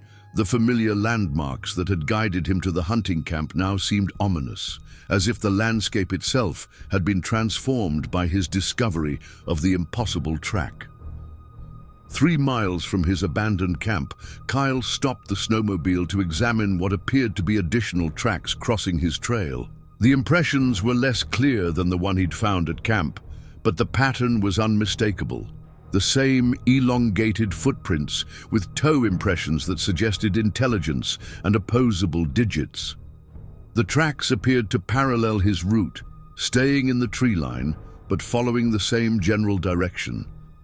Kyle photographed these impressions and marked their location on his GPS, adding waypoints that might be useful if he decided to return with additional equipment or support. But as Kyle resumed his journey toward home, the thought of returning to investigate further seemed less and less appealing. Whatever had made those tracks possessed size, intelligence, and stealth that exceeded anything in his experience. It had approached his camp without triggering his trained senses, left evidence of its presence where he would be certain to find it, and then disappeared without trace. The implications of the discovery occupied Kyle's mind during the remaining 2 hours of travel to his cabin.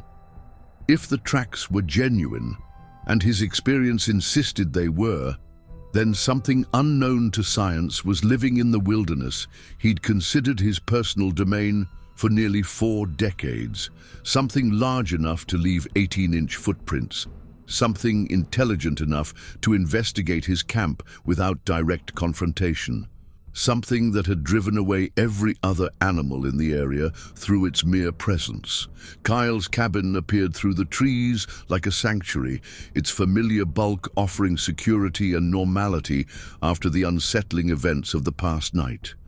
He backed the snowmobile into the attached garage and began the methodical process of unloading and storing his gear. The routine tasks provided comfort, connecting him to decades of similar returns from successful hunting trips. Inside the cabin, Kyle started a fire in the wood-burning stove and put coffee on to brew. The familiar actions helped calm his mind and organize his thoughts about what he'd experienced. He uploaded the photographs from his camera to his laptop computer, studying the images on the larger screen and adjusting contrast and brightness to bring out additional details. The tracks appeared even more impressive and impossible when viewed on the computer monitor.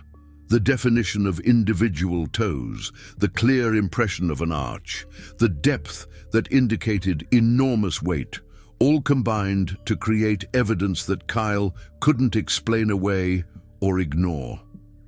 Whatever had made these tracks wasn't a known animal, and it wasn't the product of unusual snow conditions or his imagination. Kyle spent the evening researching similar tracks and sightings on the internet, using his satellite connection to access databases and forums dedicated to unexplained wildlife encounters. What he found both validated his discovery and deepened his unease. Hundreds of similar tracks had been reported across Alaska and the Pacific Northwest, described by hunters, hikers, and researchers who'd encountered evidence of something large, bipedal, and unknown to established science. The pattern of sightings suggested intelligence and territorial behavior. Camps approached but not disturbed. Equipment examined but not damaged. Witnesses observed from a distance but not confronted directly. The entity, whatever it was, seemed to avoid direct contact while demonstrating curiosity about human activity in its territory. Kyle's research continued until well past midnight, his coffee growing cold as he read report after report that described experiences similar to his own. Professional biologists dismissed the evidence as misidentification, hoaxes, or wishful thinking. But hunters and outdoorsmen, people whose lives depended on accurate observation and interpretation of sign, told consistent stories that matched Kyle's experience in disturbing detail. Sleep came fitfully that night. Kyle's dreams filled with images of enormous footprints in snow and sounds that echoed through empty valleys. He woke repeatedly, listening to the normal sounds of his cabin settling in the cold and the wind moving through the surrounding trees. Each sound required investigation, forcing him to identify its source before he could attempt to return to sleep. Morning brought no relief from his unease. Kyle conducted his usual routine of checking weather reports and monitoring radio traffic, but his attention remained focused on the photographs stored on his computer and the implications of their existence. He'd discovered evidence of something that shouldn't exist, something that could force science to reconsider fundamental assumptions about the wildlife inhabiting Alaska's remote wilderness areas. The question that consumed Kyle's thoughts was what to do with his discovery. Publishing the photographs and GPS coordinates would bring attention he didn't want. Scientists, researchers, media representatives, and curiosity seekers descending on his private wilderness refuge. But keeping the discovery secret felt like a betrayal of his responsibility to document and report unusual wildlife encounters. Kyle's contemplation was interrupted by the sound of his satellite phone ringing, the electronic tone jarring in the quiet morning air. The caller ID showed his brother Tom's number, and Kyle answered with a mixture of relief at the human contact and apprehension about explaining his recent experience. "Kyle, thank God you're answering." Tom's voice carried anxiety that immediately put Kyle on alert. "We've got a problem up here. Jenny Morrison's son went missing 3 days ago during a hunting trip in the Wrangell Mountains. Search and rescue found his camp yesterday, but no sign of Bobby. They're organizing additional search teams, and they asked specifically for you. Jenny Morrison had been Kyle's high school girlfriend before she'd married a pipeline worker and moved to Glenallen. Her son Bobby, now 26, had inherited his father's love of hunting and his mother's stubborn independence. Kyle had guided Bobby on his first hunting trip 8 years earlier and had watched him develop into a competent outdoorsman. "What happened to his gear?" Kyle asked, already knowing he would join the search regardless of his recent unsettling experience. "That's what's strange," Tom replied. "Everything was still there. Tent, sleeping bag, rifle, food. Like he just walked away from camp and never came back. The state troopers think he might have fallen through ice or gotten lost in a storm, but the weather's been clear for 6 days." Kyle's mind immediately connected Bobby's disappearance to his own recent experience. The Wrangell Mountains were 200 miles southeast of Kyle's hunting area, but the pattern was disturbingly similar. An experienced hunter vanishing from an undisturbed camp in an area where large wildlife seemed to have disappeared. "I'll be there by tomorrow afternoon," Kyle told his brother. "Send me the GPS coordinates for the base camp and the last known location. And Tom, has anyone reported unusual wildlife behavior in that area recently?" The pause before Tom's response confirmed Kyle's growing suspicion that Bobby Morrison's disappearance might be connected to more than just bad luck or poor judgment. "Funny you should ask," Tom said slowly. 2 other hunting parties left the area early last week. Both reported that the animals seemed to have disappeared overnight. State Fish and Game thinks it might be disease or predator pressure, but nobody's found any evidence of either. Kyle ended the call and immediately began preparing for the journey to join the search effort. His gear required only minor modifications, additional first aid supplies, extra batteries for his electronics, and cold weather equipment rated for the higher elevations of the Wrangell Mountains. But his choice of weapons received careful consideration. In addition to his standard hunting rifles, Kyle added a Remington 870 shotgun, loaded with .00 buckshot and slugs. If Bobby Morrison had encountered whatever was leaving 18-inch tracks in the snow, conventional hunting ammunition might prove inadequate. The shotgun could stop anything in Alaska with properly placed shots, and its spread pattern increased hit probability in close-quarters encounters. Kyle's journey to the search area would require 8 hours of driving, followed by a helicopter flight into the remote location where Bobby had established his hunting camp. The helicopter charter had been arranged by the Alaska State Troopers, who were treating the disappearance as a potential emergency, requiring immediate, large-scale search efforts. During the drive south on the Alaska Highway, Kyle had time to consider the implications of what might be happening in Alaska's remote wilderness areas. 2 separate incidents of missing wildlife, both followed by human disappearances or unusual encounters. The pattern suggested something beyond normal predator-prey relationships or environmental factors. Kyle's research the previous night had revealed historical accounts of similar incidents dating back to Alaska's earliest recorded history. Native American legends spoke of creatures that walked like men, but possessed the size and strength of bears, beings that avoided human contact but occasionally intervened when their territory was threatened. Russian fur traders had reported encounters with wild men in the interior regions, describing creatures that appeared human but stood 8 feet tall and left tracks like a man but larger than any man could be. The historical accounts had been dismissed as folklore or misidentification, but Kyle's recent experience suggested they might represent accurate observations of something science had never properly investigated. If such creatures existed in Alaska's wilderness, their habitat was being steadily reduced by human expansion and resource development. Displacement from traditional territories might explain increasingly frequent encounters and more aggressive territorial behavior. Kyle arrived at the search base camp as evening was settling over the Wrangell Mountains.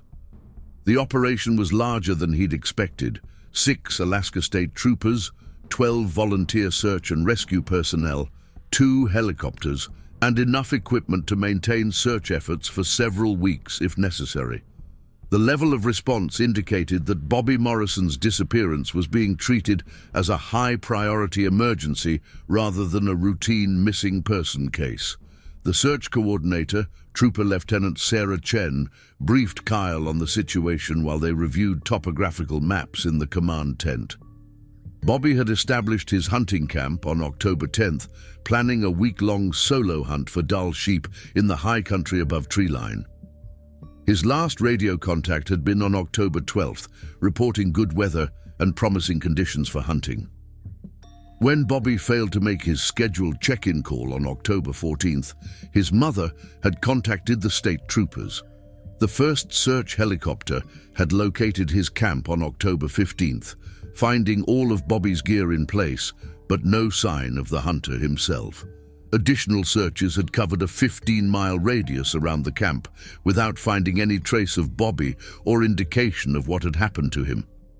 The strange thing is how clean everything was, Lieutenant Chen explained, pointing to photographs of Bobby's campsite. No signs of struggle, no indication that wildlife had been through the camp, no disturbance of his gear. It's like he just stood up and walked away from everything he needed to survive. Kyle studied the photographs carefully, noting details that might have escaped the attention of searchers focused on finding Bobby rather than interpreting sign. The camp was indeed undisturbed, but there were subtle indicators that something had been investigating the area. Snow around the perimeter showed faint depressions that could have been large tracks, and one photograph showed what appeared to be broken branches on a spruce tree at a height of 8 feet above ground level. "Has anyone found tracks leading away from the camp?" Kyle asked, though he suspected he knew the answer. "That's another strange thing," Chen replied. "We've had tracking dogs through the area twice, and they can't pick up Bobby's scent beyond a 50-yard radius of his tent. It's like he just vanished into thin air." Kyle requested permission to examine the campsite personally before joining the organized search efforts. His experience with unusual tracks and sign might reveal details that had been overlooked by searchers focused on conventional explanations for Bobby's disappearance. The helicopter flight to Bobby's camp took 20 minutes through magnificent mountain terrain that would have been breathtaking under different circumstances. Kyle used the time to study the landscape below, noting the absence of wildlife tracks in snow that should have been crisscrossed with animal sign.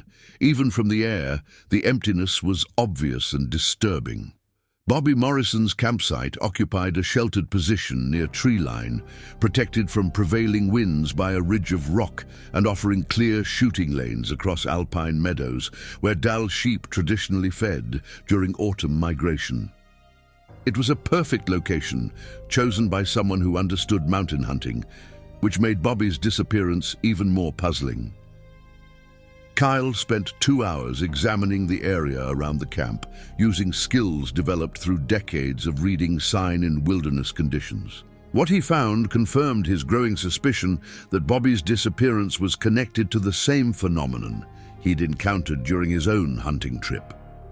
Faint impressions in snow that had been dismissed as wind effects showed the unmistakable pattern of enormous bipedal tracks circling the camp at a distance of approximately 100 yards.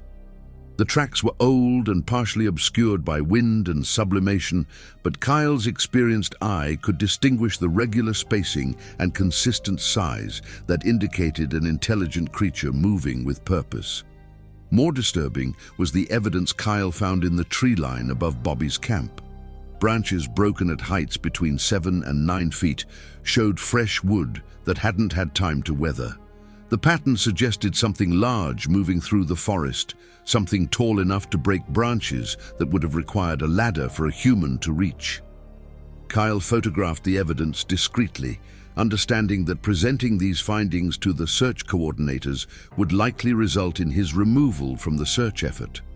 Professional law enforcement and search and rescue personnel had no framework for interpreting evidence that suggested the involvement of an unknown species.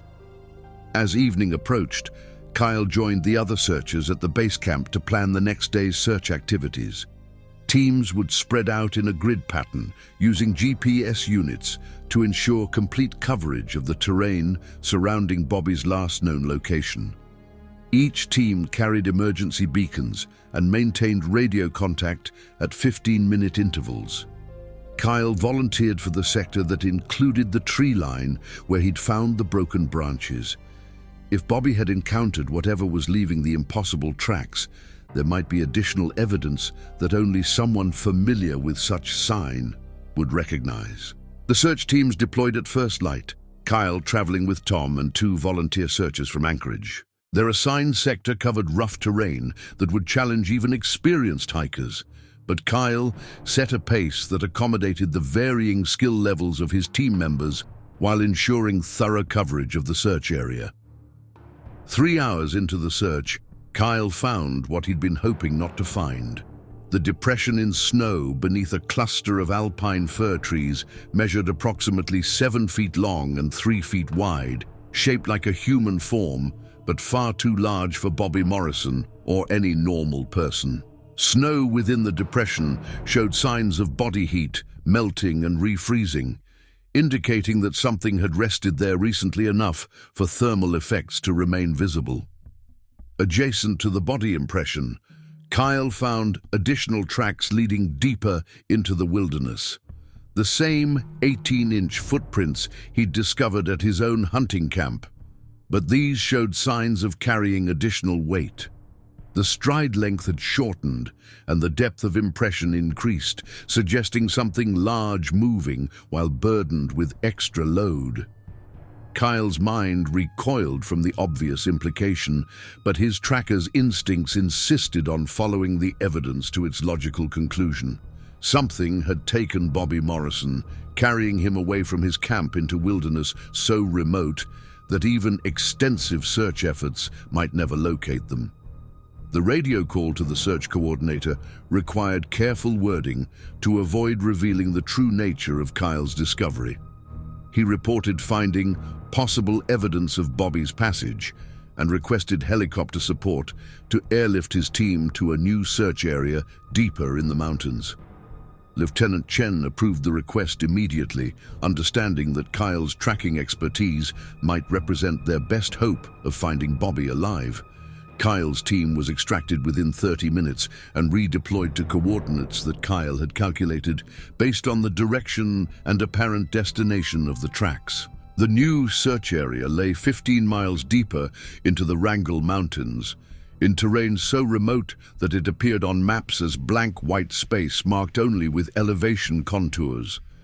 The helicopter insertion landed Kyle's team on a small plateau surrounded by peaks that rose over 10,000 feet above sea level. The pilot would return in 6 hours to extract them, unless radio contact indicated they'd found evidence requiring extended search efforts. Kyle immediately began tracking the route he believed Bobby's captor had taken, following terrain features and game trails that would provide the easiest passage through the mountainous landscape. His team members, unaware of the true nature of what they were tracking, followed Kyle's lead while maintaining their assigned search pattern. 2 hours into the search of the new area, Kyle heard the sound that confirmed his worst fears about Bobby Morrison's fate. The scream echoed off the surrounding peaks, a human voice raised in terror and pain, but distorted by distance and altitude. The sound lasted for nearly 10 seconds before cutting off abruptly, leaving only the whisper of wind through rocky peaks and the hammering of Kyle's heart in the sudden silence. Kyle's radio crackled with responses from other search teams who had heard the scream and were requesting direction to its source. But Kyle was already moving, abandoning the methodical search pattern in favor of direct pursuit toward the location where the sound had originated. The terrain forced Kyle's team to rope together for safety while traversing steep slopes and narrow ledges that dropped hundreds of feet to glacial valleys below.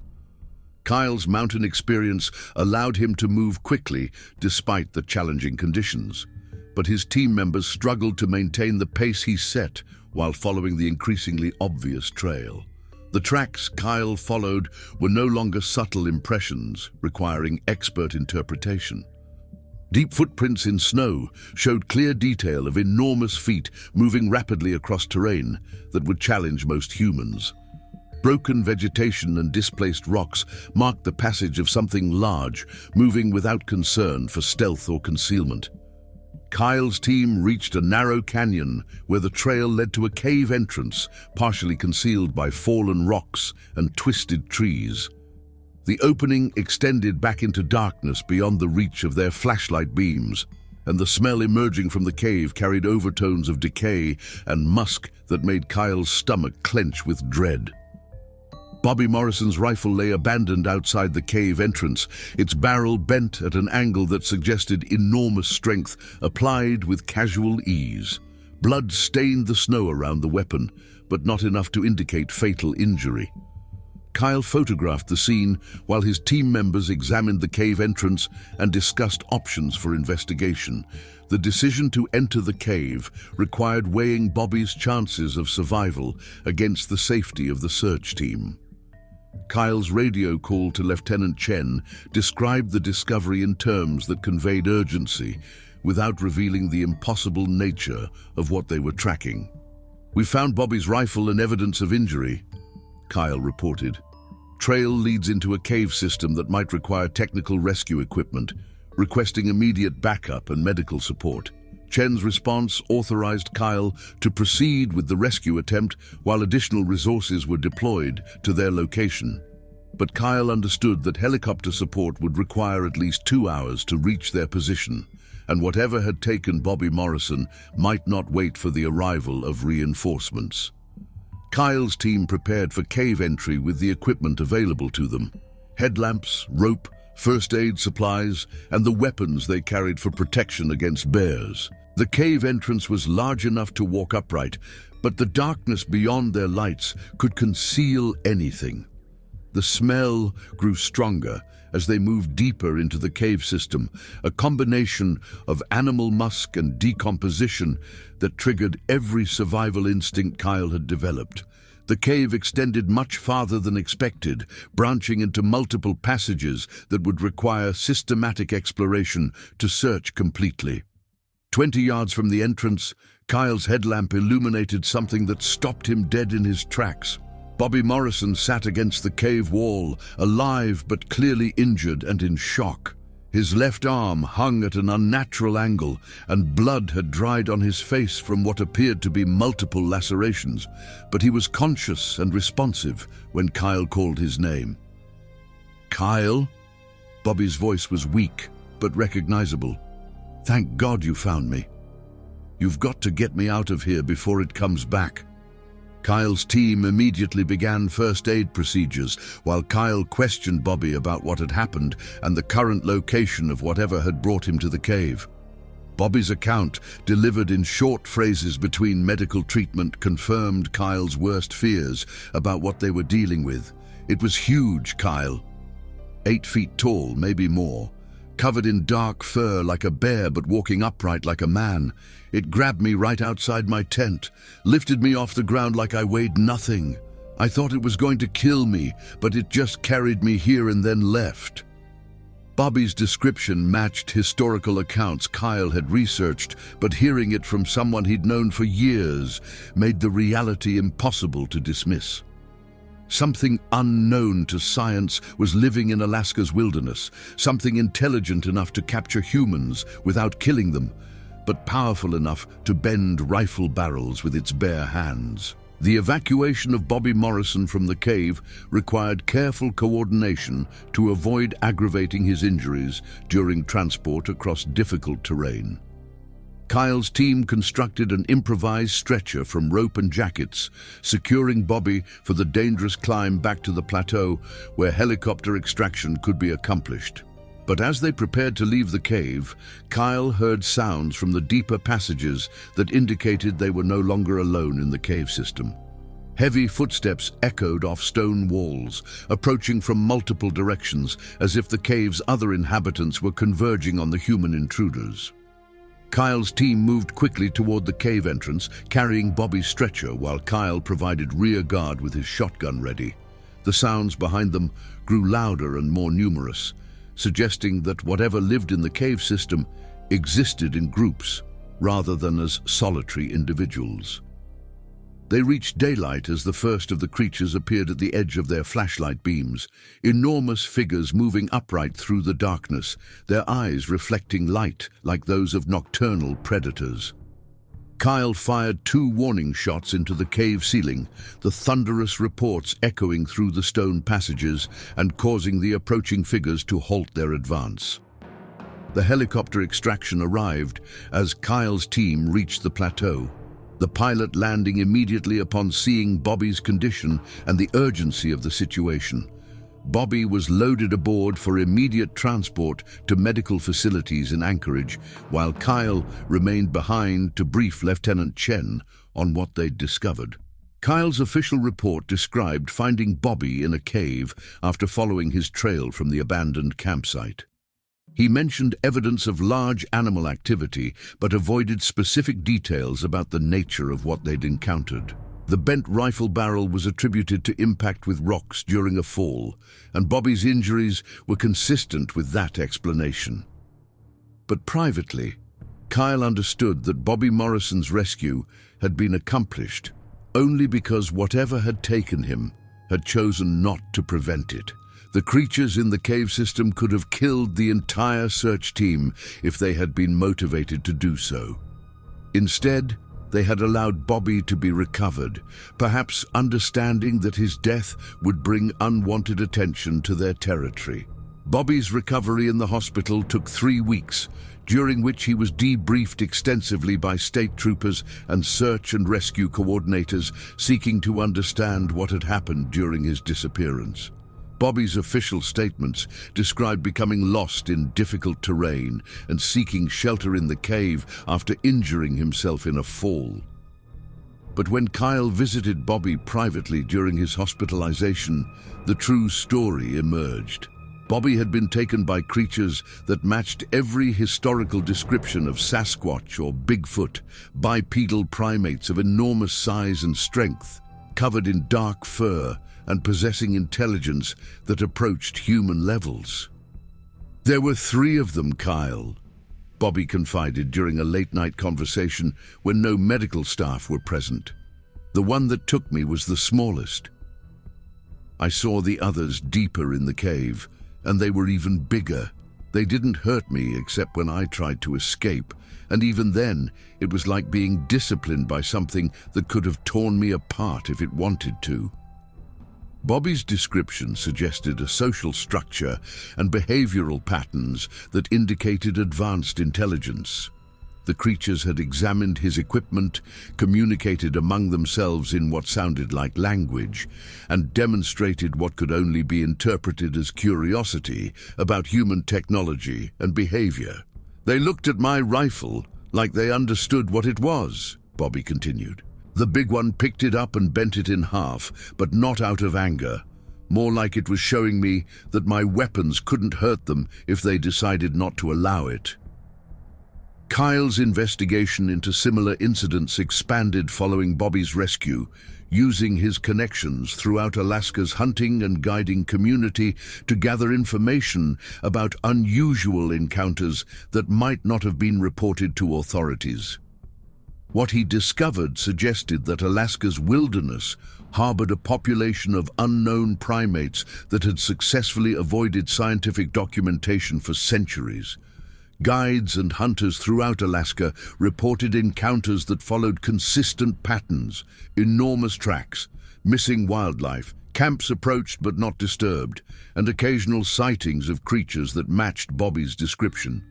Most reports went undocumented because the witnesses feared ridicule or official investigation that might restrict access to their favorite hunting areas.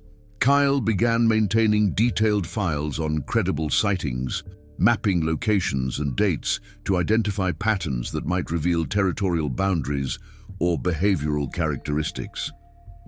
The emerging picture suggested a species that existed in small family groups, maintained well-defined territories, and possessed intelligence sufficient to avoid human contact except when their habitat was threatened. The implications of Kyle's research extended far beyond simple curiosity about an unknown species.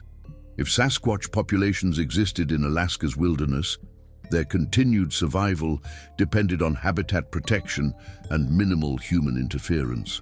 Resource development and increased recreational access to remote areas could drive the species to extinction before science had the opportunity to study them properly. Kyle's own hunting activities were fundamentally changed by his newfound knowledge.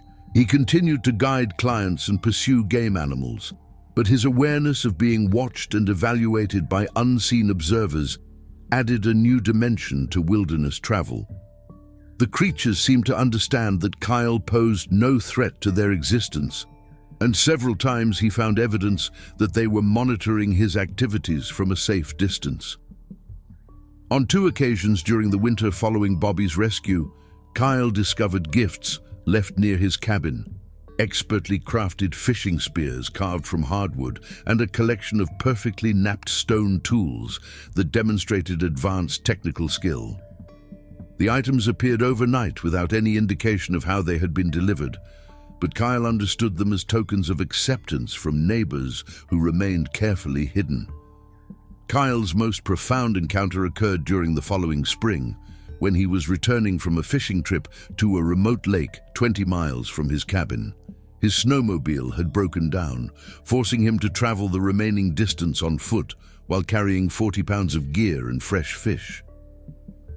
As he crested a ridge overlooking his cabin, Kyle discovered he was being shadowed by one of the creatures.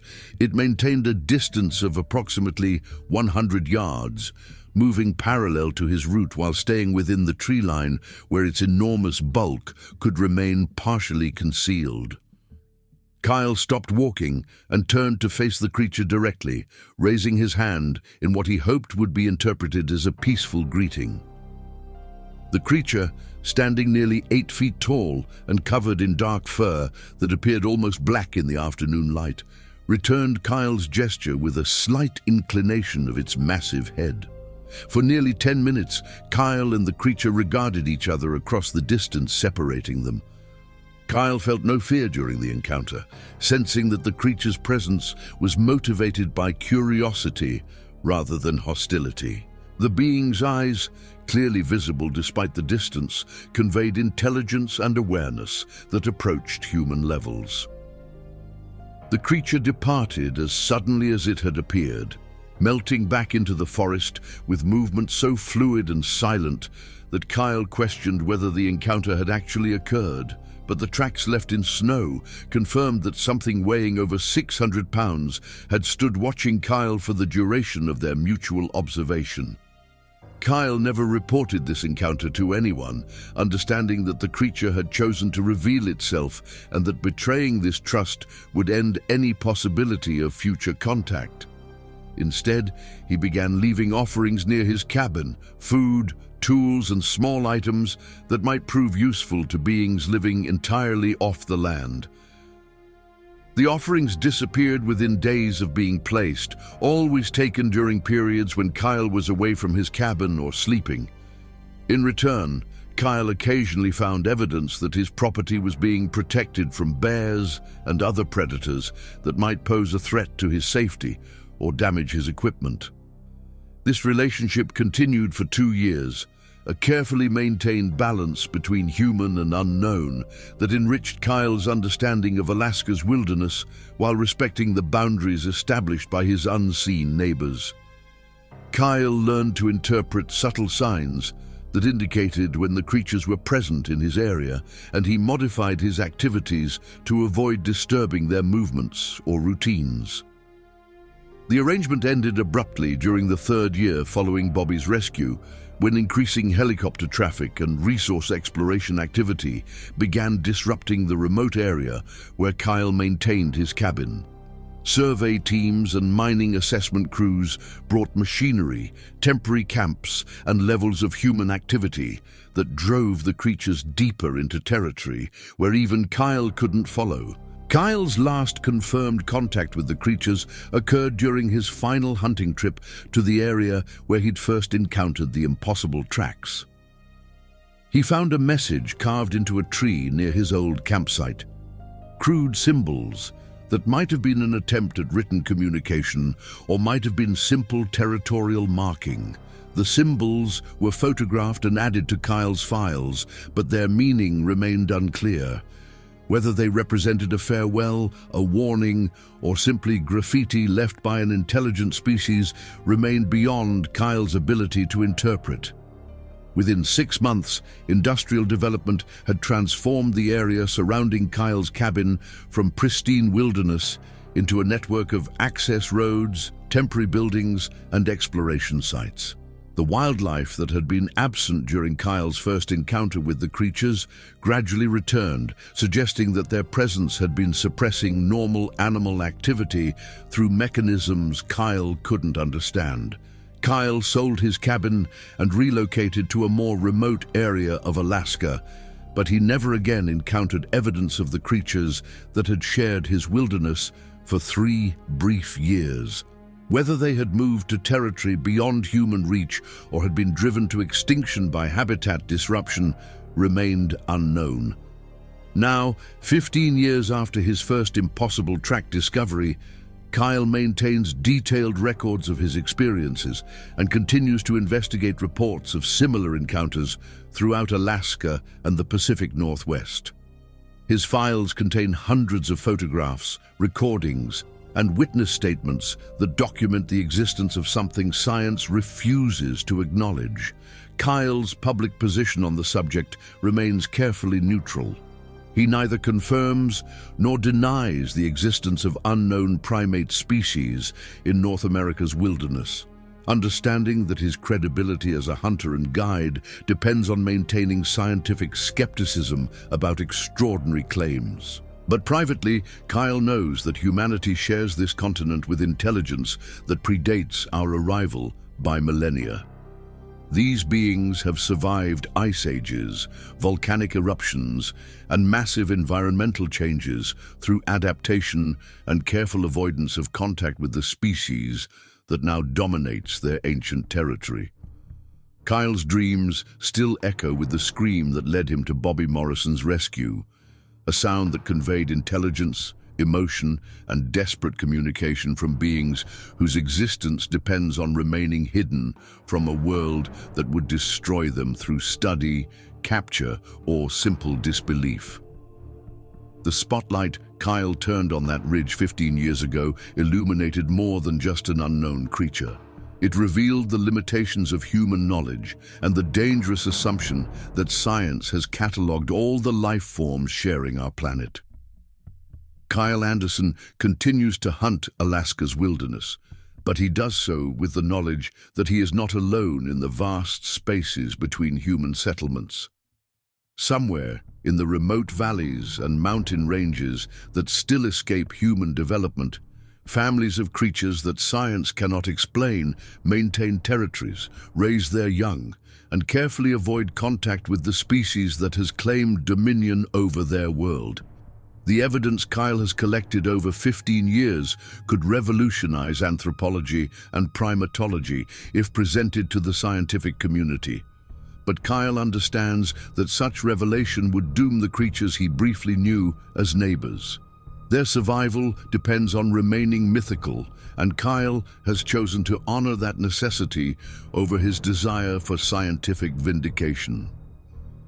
On clear nights in his new cabin, Kyle sometimes hears calls echoing across the wilderness, vocalizations that might be wind through unusual rock formations or might be communications between beings whose intelligence approaches our own. He no longer investigates these sounds. understanding that some knowledge carries responsibilities too profound for individual decision-making. Kyle's encounters changed his fundamental understanding of humanity's relationship with the natural world. We are not the only intelligent species on this planet, and our dominance does not grant us the right to destroy or expose those who choose to remain hidden. Some discoveries are too dangerous to share, and some neighbors are best served by silence.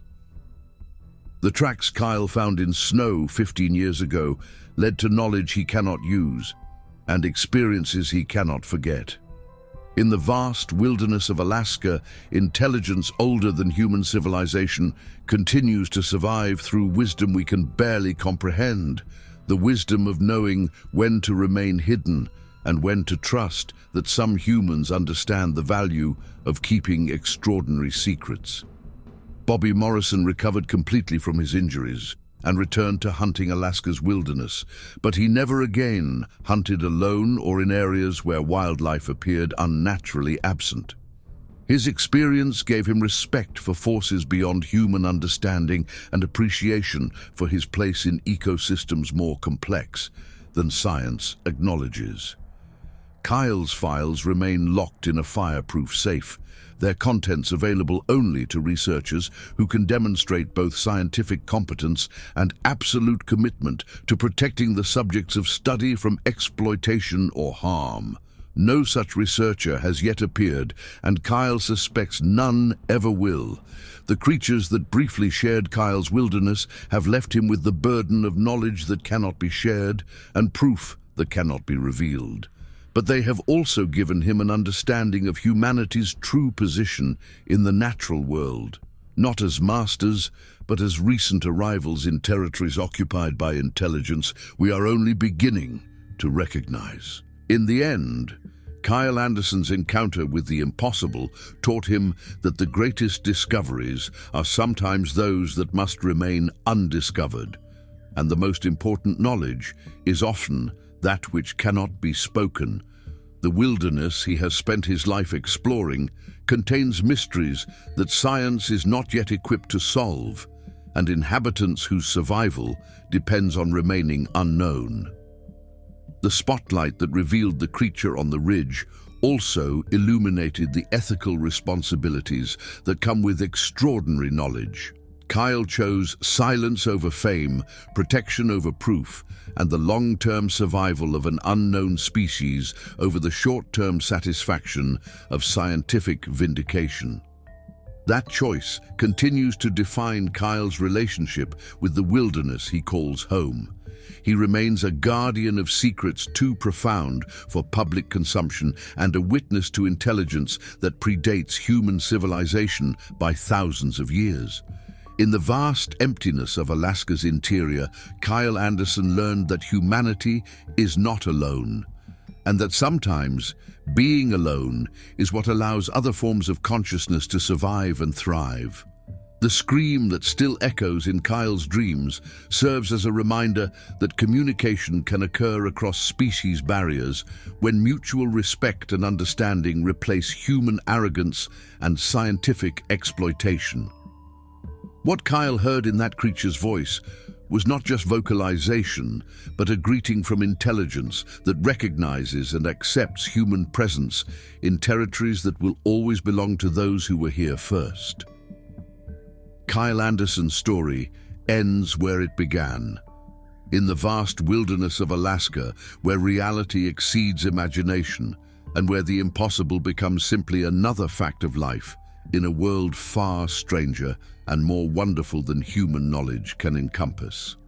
The tracks he found in snow led to understanding that changed his life forever, proving that the greatest discoveries often come to those humble enough to admit how little they actually know about the world they inhabit. The next case, Patrick Collins had been hunting the dense forests of Michigan's Upper Peninsula for over 3 decades, following paths carved by his grandfather and great-grandfather before him. At 52, his weathered hands knew the weight of every rifle he owned, and his keen eyes could spot the faintest deer track in fresh snow from 50 yards away. The leather hunting boots on his feet had walked thousands of miles through these woods, and the worn camouflage jacket draped across his broad shoulders had seen more hunting seasons than most men see birthdays. Born and raised in the small town of Iron Mountain, Patrick had learned to hunt before he could properly tie his shoes. His father, Robert Collins, had been a legendary tracker in these parts, known for bringing down 12-point bucks that other hunters could only dream of. The Collins family had owned the same 160 acres of prime hunting land for 4 generations, passed down through fathers to sons like a sacred trust. Patrick's own son, Michael, now 28, and living in Detroit, had shown little interest in continuing the tradition, preferring the concrete jungle to the wilderness that had shaped the Collins men for generations. The hunting cabin that served as Patrick's base camp sat nestled in a grove of towering white pines, roughly 8 miles from the nearest logging road. Built by his grandfather in 1952, the structure had weathered countless storms and harsh winters, its log walls bearing the scars of time, but standing as solid as the day they were raised. The interior held everything a serious hunter needed: a propane stove, a wood-burning fireplace, 2 bunk beds with thick wool blankets, and shelves lined with ammunition, first aid supplies, and enough canned goods to last a month. The cabin's windows offered perfect views of the game trails that crisscrossed the property, and a small shed attached to the back housed an impressive collection of hunting equipment accumulated over decades. Patrick's daily routine during hunting season followed patterns established over years of successful hunts. He would rise before dawn, typically around 4:30 in the morning, and begin his day with a cup of black coffee heated on the propane stove. While the coffee brewed, he would check his equipment methodically, rifle cleaned and oiled, scope properly zeroed, ammunition counted and organized, hunting knife sharp enough to shave with. His breakfast consisted of simple fare, usually oatmeal with dried fruit and brown sugar, occasionally supplemented with bacon or eggs if he felt like treating himself. Weather conditions during the 3rd week of November had been particularly favorable for hunting. A light snowfall the previous Tuesday had provided perfect tracking conditions, with fresh powder showing every animal movement in crisp detail. Temperatures hovered in the mid-20s during the day, dropping to single digits after sunset. The sky remained overcast most days, creating the grey, muffled atmosphere that experienced hunters knew made wildlife more active during daylight hours. This particular hunting season marked Patrick's 31st consecutive year hunting these same woods, and he had developed an intimate knowledge of every ridge, creek, and game trail on the property. He knew which areas the deer favored for morning feeding, where they bedded down during midday hours, and the routes they traveled between feeding and watering areas. His success rate over the years had been exceptional. Rarely did a season pass without him filling at least 1 tag, and most years he managed to harvest enough venison to keep his freezer stocked through the winter months. The hunting party this year consisted of 3 men who had been friends since high school. Besides Patrick, there was Jim Morrison, a 50-year-old auto mechanic from Escanaba who specialized in rebuilding vintage car engines and possessed an encyclopedic knowledge of deer behavior. Jim stood just over 6 feet tall, with graying brown hair and the kind of permanent grease stains under his fingernails that marked him as a man who worked with his hands. His hunting skills rivaled Patrick's own, and the 2 men had developed an almost telepathic understanding of each other's hunting methods over their 30-year friendship. The 3rd member of their group was Tommy Valdez, a 45-year-old forest ranger who brought an official perspective to their hunting expeditions. Tommy's knowledge of the local ecosystem proved invaluable in predicting animal movements and understanding the broader environmental factors that influenced wildlife behavior. His job required him to patrol thousands of acres of state forest land, and he had accumulated more practical knowledge about the wilderness than most college-educated biologists. Tommy stood barely 5 feet 8 inches, but possessed the lean, wiry build of a man who spent his days hiking through rough terrain. His dark hair and olive complexion reflected his Mexican heritage, and his easy laugh and storytelling abilities made him a welcome addition to any hunting camp. The three men had maintained their annual hunting tradition for over 15 years, gathering at Patrick's cabin during the peak of rifle season to pursue their shared passion.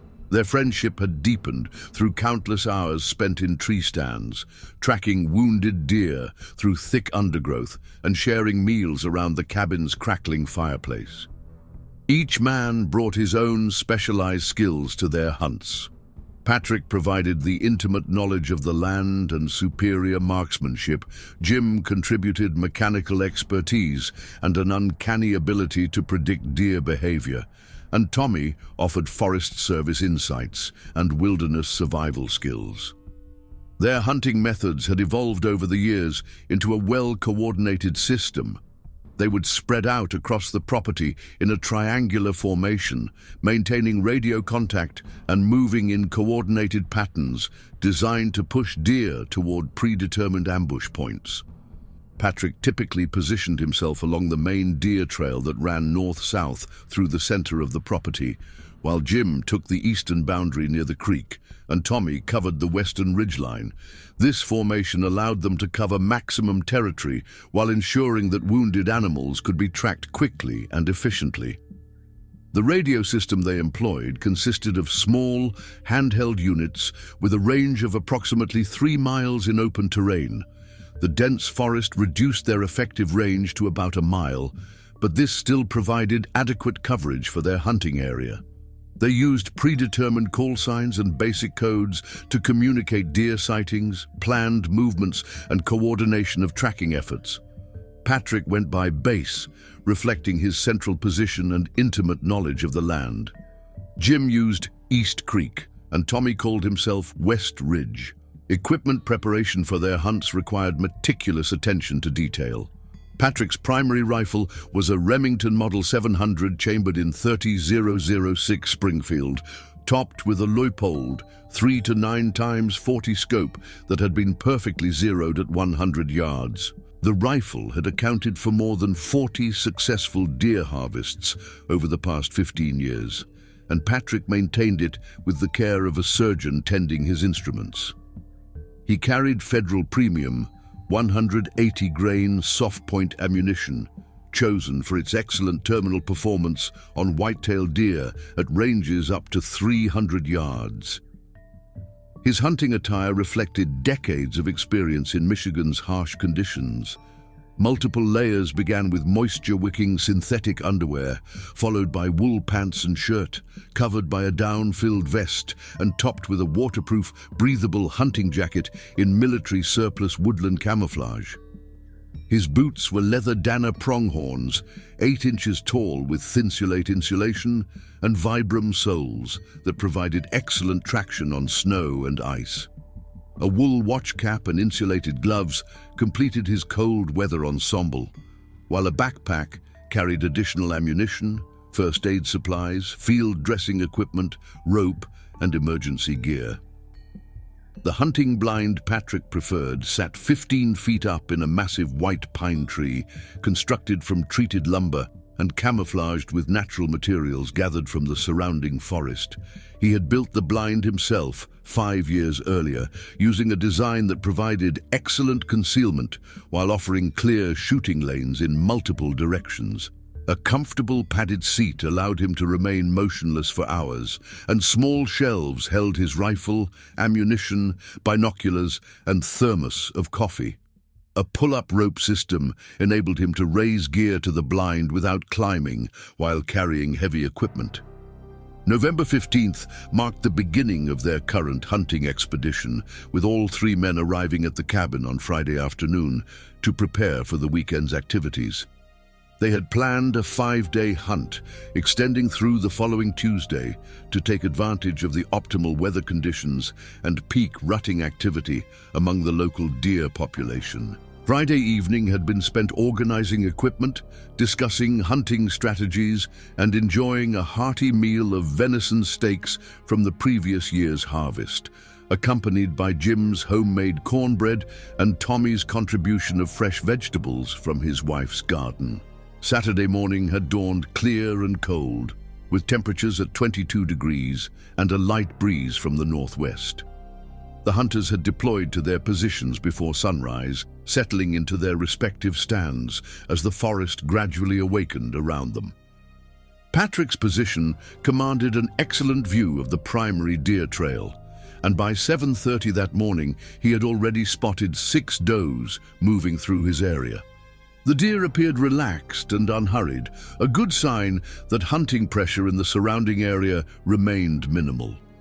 The first indication that something unusual might be happening came around 10:15 Saturday morning, when Patrick's radio crackled with an urgent transmission from Tommy.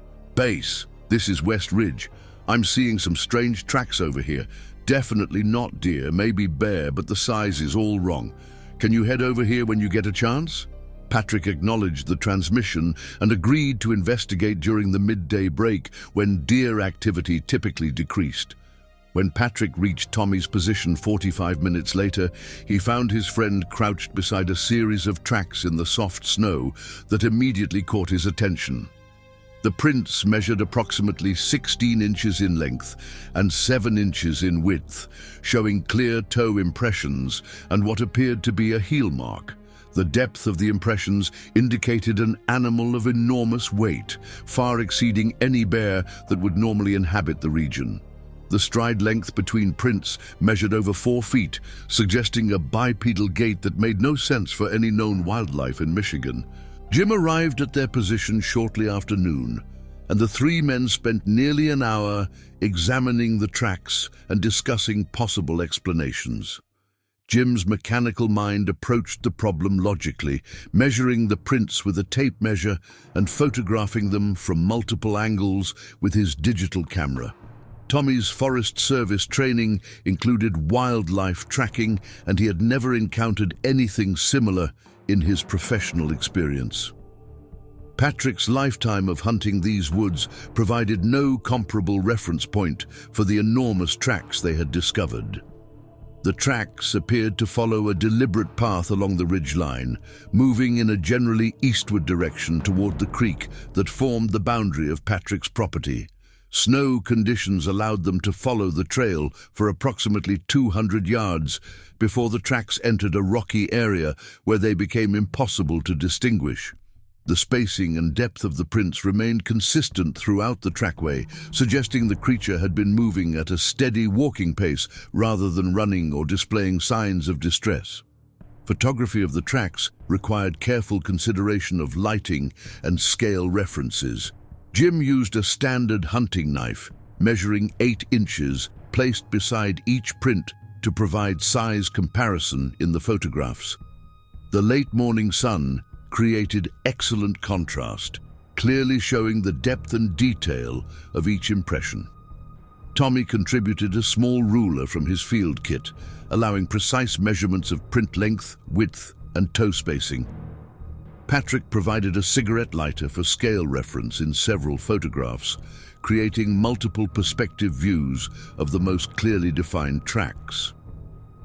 Discussion among the 3 men revealed significant differences in their interpretations of the evidence. Jim, ever the pragmatist, favored explanations involving large domestic animals that might have escaped from farms in the surrounding area. He theorized that the prints could have been made by a draft horse or large bull, despite the obvious bipedal characteristics that made such explanations unlikely.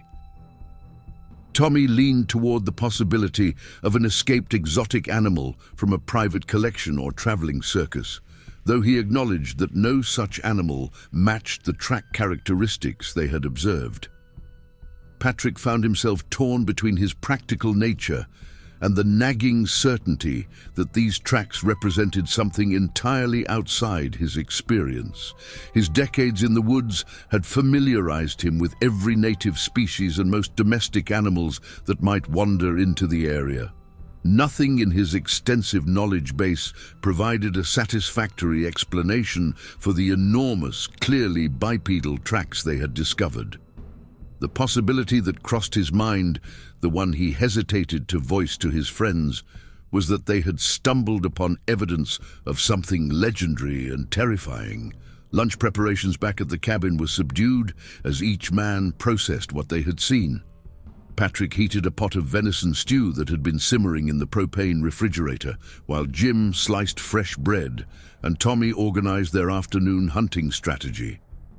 Conversation kept returning to the mysterious tracks, with each man offering new theories and explanations that none of them found entirely convincing.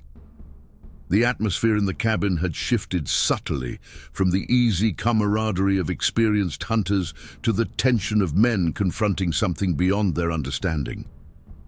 Radio protocols for the afternoon hunt included specific instructions for reporting any additional unusual signs or tracks. Patrick decided to relocate his hunting position to an area closer to where they had discovered the mysterious prints, hoping to observe whatever creature had made them, if it returned to the same travel route. Jim would maintain his position along the Eastern Creek boundary, while Tommy planned to extend his patrol area further west to determine if the tracks continued beyond where they had lost the trail in the rocky terrain. The afternoon hunt proceeded normally until approximately 3:45, when Patrick's radio received an urgent transmission from Jim that changed everything. "Base! Base! You need to get over here right now!" Something just broke every tree branch in a 30-foot circle down by the creek. It sounds like a freight train crashing through the woods, but I can't see anything. Jesus Christ, what was that? The transmission was followed by static, then Jim's voice again, noticeably shaken. "Patrick, get over here now. Bring the rifle." Patrick's response was immediate and decisive. He climbed down from his tree stand, shouldered his rifle, and began moving rapidly toward Jim's position along the creek. The forest around him had fallen into an unnatural silence. No bird songs, no squirrel chatter, no wind rustling through the branches. Even his own footsteps seemed unnaturally loud as they crunched through the snow-covered underbrush. The usual sounds of the forest had been replaced by an oppressive quiet that made the hair on the back of his neck stand up. The scene that greeted Patrick when he reached Jim's hunting area defied rational explanation. A circular area approximately 30 feet in diameter had been systematically destroyed, with every tree branch below 8 feet in height snapped off and scattered across the snow. The damage appeared deliberate rather than random, as if some enormous force had methodically worked its way around the perimeter of the circle, breaking branches with calculated precision. Snow had been churned up and scattered, revealing dark earth beneath and creating a scene that looked like a battlefield. Jim emerged from behind a large oak tree where he had taken cover, his face pale and his hands visibly shaking as he gripped his rifle. "It happened in maybe 30 seconds, he reported, his voice barely above a whisper. "Started on the far side of the circle and worked its way around. I could hear something moving, something big, but the branches and undergrowth were too thick to see anything clearly. Then it just stopped, and everything went quiet like someone threw a switch." Tommy's voice came through their radios moments later, reporting similar sounds from his position approximately half a mile to the west. "I heard it too," he transmitted. "Sounded like someone was bulldozing trees. Whatever made that noise is huge, and it's moving in your direction." Patrick instructed Tommy to maintain his position and continue observing while he and Jim investigated the destruction in more detail. Examination of the broken branches revealed additional disturbing evidence. Many of the breaks showed characteristics consistent with enormous hand strength rather than tool use or impact damage. Branch ends were twisted and crushed rather than cleanly severed, suggesting whatever had broken them possessed incredible grip strength and had literally wrung them apart. Some branches, as thick as a man's wrist, had been snapped off 8 feet above the ground, indicating the creature responsible stood at least that tall or possessed extraordinary reach. Fresh tracks in the churned snow were disappointingly incomplete due to the extensive ground disturbance, but several partial prints confirmed their earlier discovery. The creature responsible for the destruction was the same one that had left the enormous tracks they had found on the ridge earlier that day. Patrick's attempts to photograph the scene were hampered by failing afternoon light, but he managed to capture several clear images of the most obvious branch breaks and ground disturbance. The psychological impact of witnessing such extensive destruction began to affect all 3 men differently. Jim, normally the most skeptical and practical member of their group, had become noticeably nervous and jumpy, frequently looking over his shoulder and starting at the slightest sound. Tommy's Forest Service training had included courses on aggressive wildlife encounters, but nothing in his professional experience had prepared him for evidence of a creature capable of such systematic destruction. Patrick found himself torn between hunters' curiosity and growing concern for their safety. Radio communications for the remainder of the afternoon were frequent and urgent. Every unusual sound, shadow, or movement warranted immediate reporting to the other hunters. The normal sounds of the forest, wind through branches, small animals moving through underbrush, settling trees, took on ominous significance as the 3 men struggled to distinguish between normal forest activity and potential signs of the creature they now knew was sharing the woods with them. As darkness approached, Patrick made the decision to return to the cabin earlier than usual. The normal evening hunt, when deer movement typically increased, seemed less important than ensuring their group remained together and safe. Jim readily agreed with the decision, clearly relieved to abandon his isolated position along the creek. Tommy required some persuasion, his ranger training making him reluctant to be driven from the woods by an unknown animal, but eventually conceded that prudence was the better part of valor. The walk back to the cabin took place in single file, with Patrick leading, Jim in the middle, and Tommy bringing up the rear. Each man carried his rifle loaded and ready, safety off, but finger off the trigger.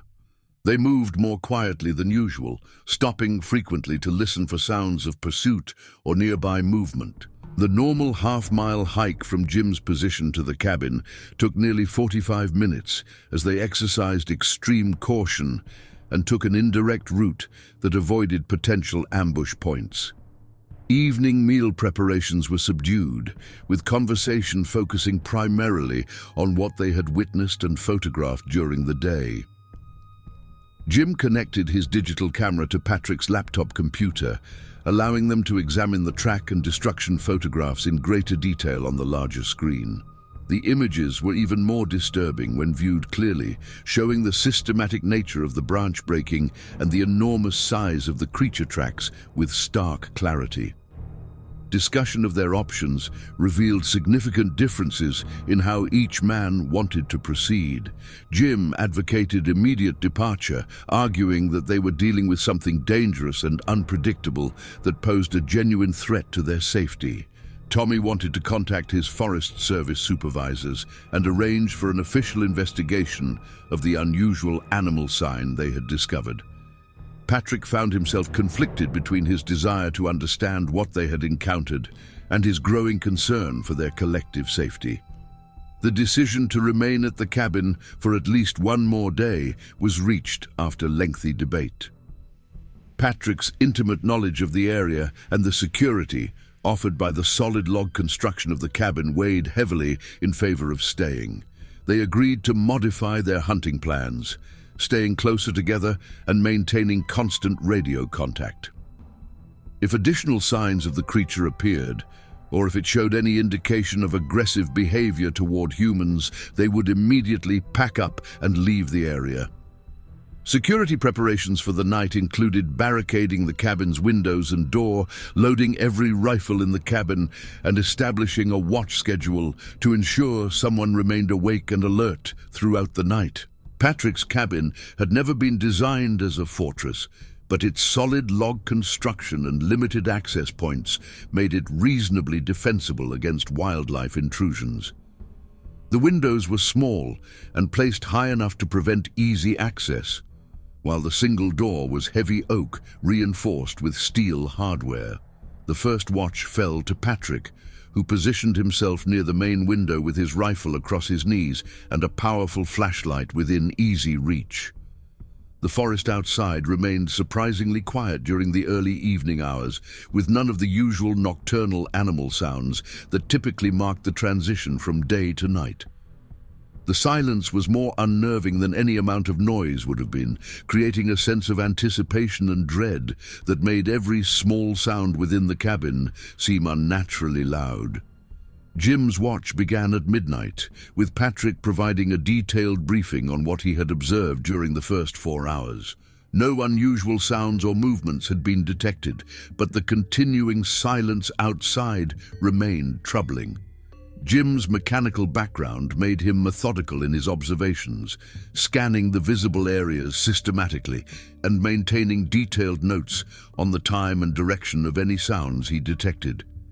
His watch would continue until 4 in the morning, when Tommy would take over for the final shift before dawn. Sunday morning dawned grey and overcast, with fresh snow beginning to fall around 6:30. The 3 men had managed to get some sleep despite their concerns, and breakfast preparations began with a sense of cautious optimism. Perhaps the creature had moved on during the night, seeking less disturbed areas away from human activity. Patrick prepared coffee and pancakes while Jim checked their radio equipment, and Tommy organized their gear for a modified hunting strategy. The fresh snowfall provided an unexpected opportunity to determine if the creature had remained in their immediate area during the night. New snow would clearly show any tracks made after the snowfall began, allowing them to distinguish fresh sign from the previous day's discoveries. Patrick proposed a systematic search of the perimeter around the cabin, working in a grid pattern to ensure complete coverage while maintaining visual contact with each other. The search began at 8 o'clock, with the 3 men moving in a line formation spaced 20 yards apart. Patrick took the center position, with Jim to his left and Tommy to his right. They worked their way outward from the cabin in concentric circles, carefully examining the fresh snow for any sign of recent animal activity. The falling snow was light but steady, providing approximately 1 inch of accumulation since it had begun during the night. Discovery of fresh tracks came sooner than any of them had expected. Less than 100 yards from the cabin, Tommy called a halt and pointed to a series of impressions in the new snow that made their hearts race. The tracks were identical to those they had found the previous day, but these had clearly been made during the night, after the snowfall had begun. The creature had approached to within 100 yards of their cabin while they slept, close enough to observe their activities and potentially plan an approach to the building itself. The fresh tracks showed the creature had circled their cabin at least twice during the night, maintaining a consistent distance of approximately 100 yards, while apparently observing the building and their activities. The systematic nature of the reconnaissance was more disturbing than a random encounter would have been, suggesting intelligence and deliberate intent rather than simple animal curiosity. Whatever they were dealing with had been studying them as carefully as they had been trying to understand it. Photography of the fresh tracks required immediate attention before the continuing snowfall obscured important details. Jim's camera work was methodical and thorough, documenting the track line, individual print characteristics, and the systematic nature of the creature's approach to their position. Patrick contributed measurements using his hunting knife as a scale reference, while Tommy provided detailed observations about stride length and the depth of the impressions. The psychological impact of realizing they had been observed during the night was profound and immediate. Jim began advocating more forcefully for immediate departure, arguing that staying in the area was reckless endangerment of their lives.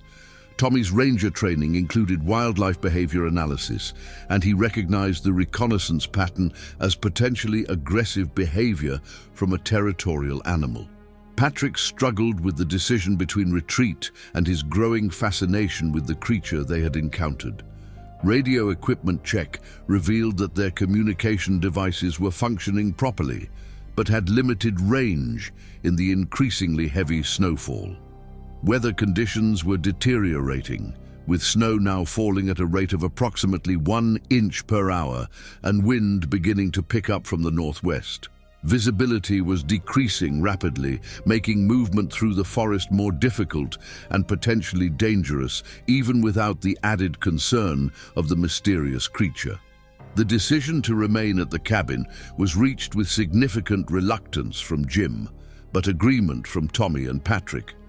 Departure in deteriorating weather conditions posed its own risks, particularly given the 8-mile hike to their vehicle and the likelihood of becoming disoriented in the heavy snowfall. The cabin offered shelter, food, and defensible positions that would not be available if they attempted to leave and became lost in the storm. Defensive preparations for an extended stay included inventorying their food supplies, checking heating fuel levels, and ensuring all weapons were loaded and ready for immediate use. Patrick's cabin was well stocked for extended stays, with enough canned goods and dried foods to support 3 men for at least a week. The propane tanks that fueled their stove and heater contained sufficient fuel for several more days, while the fireplace could provide additional heat using deadfall wood from the surrounding forest. Ammunition inventory revealed they were well equipped for defensive purposes, with over 200 rounds of rifle ammunition distributed among their 3 firearms. Patrick's .30-06 Remington held the most powerful cartridges, while Jim carried a .30-08 Winchester and Tommy preferred a .27-0 Winchester. All 3 rifles were bolt-action designs, chosen for their reliability and accuracy, and all 3 men were experienced marksmen capable of accurate shooting under stress. Lunch preparations took place, with one man constantly maintaining watch through the cabin's windows. The systematic nature of the creature's nighttime reconnaissance had convinced them that it possessed intelligence and planning ability far beyond normal wildlife behavior. If it returned during daylight hours, they wanted advance warning of its approach to allow adequate preparation and response time. The snowstorm continued to intensify throughout the afternoon, with accumulation reaching 6 inches by 2 o'clock and wind speeds increasing to the point where visibility was reduced to less than 50 yards. The weather had effectively trapped them in the cabin regardless of their preference for leaving the area. Road conditions would be impassable for their pickup truck, and hiking 8 miles through the storm would be extremely dangerous even under normal circumstances. Radio contact with the outside world was attempted using Patrick's emergency radio, but atmospheric conditions created by the storm prevented reliable communication beyond a few miles. Tommy's Forest Service radio equipment suffered similar limitations, with heavy static and signal degradation making contact with his department headquarters impossible. They were effectively isolated until the storm passed and communication conditions improved. Evening watch assignments were expanded to include continuous observation throughout the night. The previous evening's discovery that the creature had approached their cabin undetected had convinced them that passive security measures were insufficient. One man would remain awake and alert at all times, with shifts changed every 3 hours to prevent fatigue from compromising their vigilance.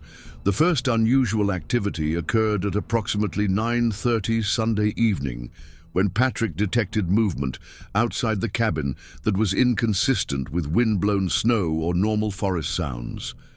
Through the small window facing west, he observed a large, dark shape moving between the trees at the edge of his vision. The shape appeared to be upright and moving deliberately rather than randomly, suggesting it was not simply a snow-laden branch swaying in the wind. Patrick's quiet alert to his sleeping companions brought Jim and Tommy to immediate wakefulness. Both men took positions at different windows, trying to confirm Patrick's sighting and determine the location and movement of whatever was outside their cabin. The heavy snowfall and darkness made observation extremely difficult, but all three men agreed they could detect movement that seemed purposeful and intelligent rather than random. The creature's approach became more obvious over the next 30 minutes, as the dark shape moved systematically closer to the cabin while maintaining positions that provided concealment behind trees and undergrowth. Its movement pattern suggested familiarity with the terrain and deliberate stalking behavior rather than casual exploration of the area. The systematic approach was more terrifying than a sudden assault would have been, building tension and fear as the creature drew steadily nearer. Radio communication between the three men was conducted in whispers, with each man reporting his observations and coordinating their defensive positioning. Patrick maintained his position at the west window where he had first detected movement, while Jim covered the north-facing window and Tommy watched the eastern approaches. The south side of the cabin was protected by a steep slope that would be difficult for any creature to navigate, providing them with some security against attack from that direction. The first clear view of the creature came when it stepped into a small clearing approximately 40 yards from the cabin. Even in the darkness and heavy snowfall, its enormous size was immediately apparent. The creature stood at least 8 feet tall, with a massive, muscular build that dwarfed any animal the three hunters had ever encountered. Its movements were fluid and coordinated, showing none of the clumsiness that would be expected from such a large creature navigating through dense forest. Jim's whispered description over the radio confirmed what Patrick was observing. It's huge, at least 8 feet tall, maybe taller, moving like it knows exactly where it's going. This isn't random behavior, it's hunting us. The creature's posture and movement patterns were indeed consistent with predatory behavior, circling their position while apparently searching for the best approach route to the cabin. Tommy's Forest Service training included courses on aggressive wildlife encounters, but nothing in his experience had prepared him for an animal of this size displaying such intelligent stalking behavior. "We need to make noise," he suggested over the radio. "Scare it off before it gets close enough to test our defenses. Most animals will retreat if they think humans are alert and ready to fight."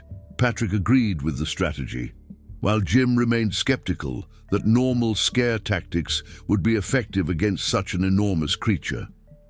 The decision to create noise and light was implemented immediately. Patrick turned on every light in the cabin, while Jim began banging pots and pans together. Tommy added his voice to the noise, shouting threats and warnings in the direction of the creature. The combination of bright lights suddenly illuminating the cabin's windows and the loud, aggressive sounds from inside should have been enough to drive away any normal forest animal. The creature's response to their noise-making efforts was both immediate and terrifying. Instead of retreating, it moved directly toward the cabin, covering the 40 yards to their building in seconds, with a stride that suggested incredible size and power. Its approach was aggressive and deliberate, showing no fear of the lights or noise that should have been enough to deter any known wildlife species. Impact against the cabin's west wall came without warning, a tremendous blow that shook the entire structure and sent dishes flying from their shelves. The solid log construction held, but the force of the impact was enough to crack several chinking joints and create small gaps that allowed cold air and snow to penetrate the building. A second impact followed immediately, this time against the north wall, with similar results.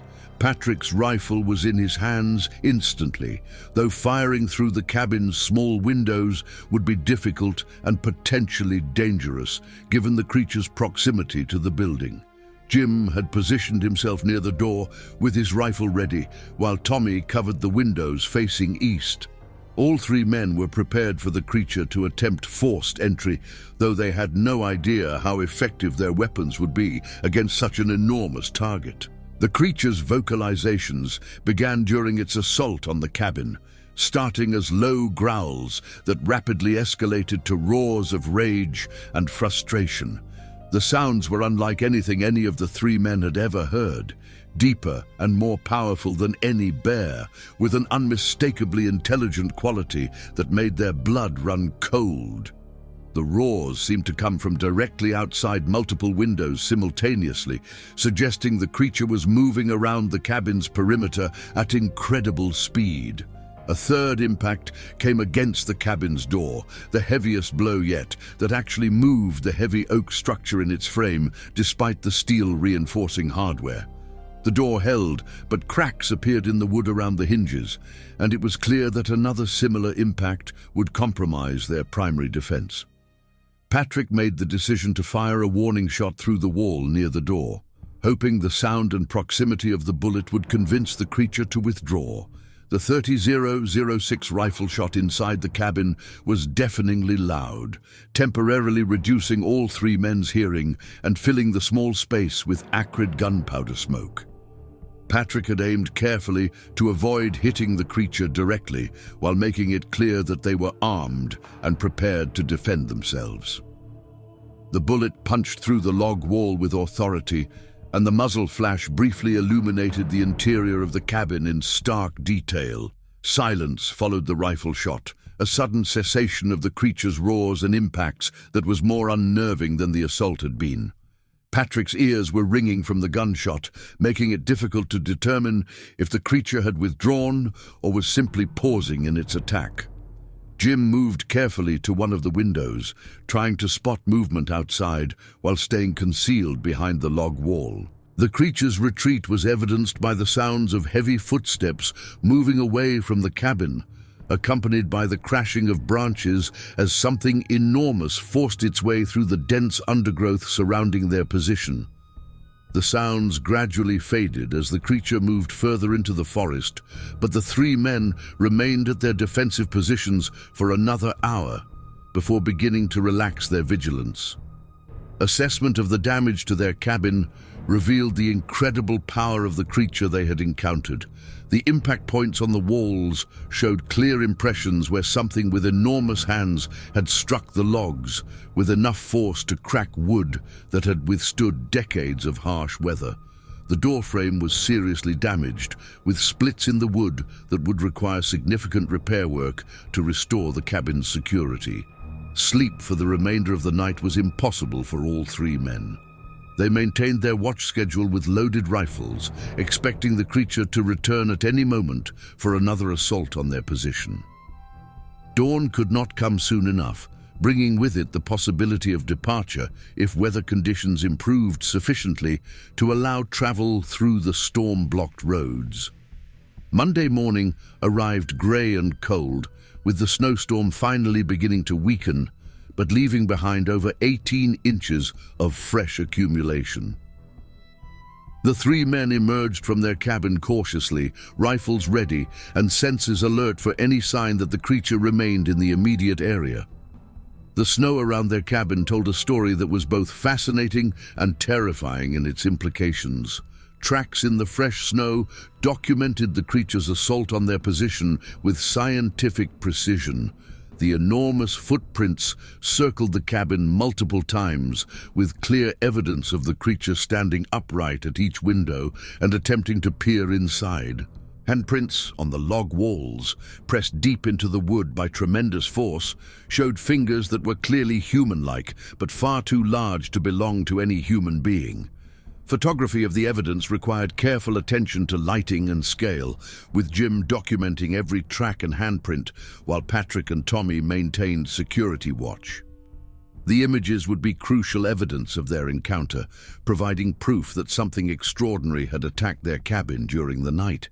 Tommy's Forest Service credentials would lend credibility to their report, while the systematic nature of their documentation would make it difficult for authorities to dismiss their claims. The decision to evacuate the area was unanimous and immediate. The creature had demonstrated both intelligence and aggressive behavior, making it clear that remaining in the area would be extremely dangerous. Weather conditions had improved enough to allow careful travel, and the 8-mile hike to their vehicle would be preferable to spending another night in an area where they were clearly being hunted by something beyond their understanding. Packing their essential gear required careful selection of items that were crucial versus those that could be abandoned if necessary. Each man loaded his backpack with ammunition, food, first aid supplies, and the photographic evidence they had collected. The cabin would have to be abandoned with most of its contents intact, but the priority was escaping the area alive rather than preserving property or equipment. The evacuation route was planned to avoid areas where they had encountered creature sign, taking a more circuitous path that would add distance but provide better security.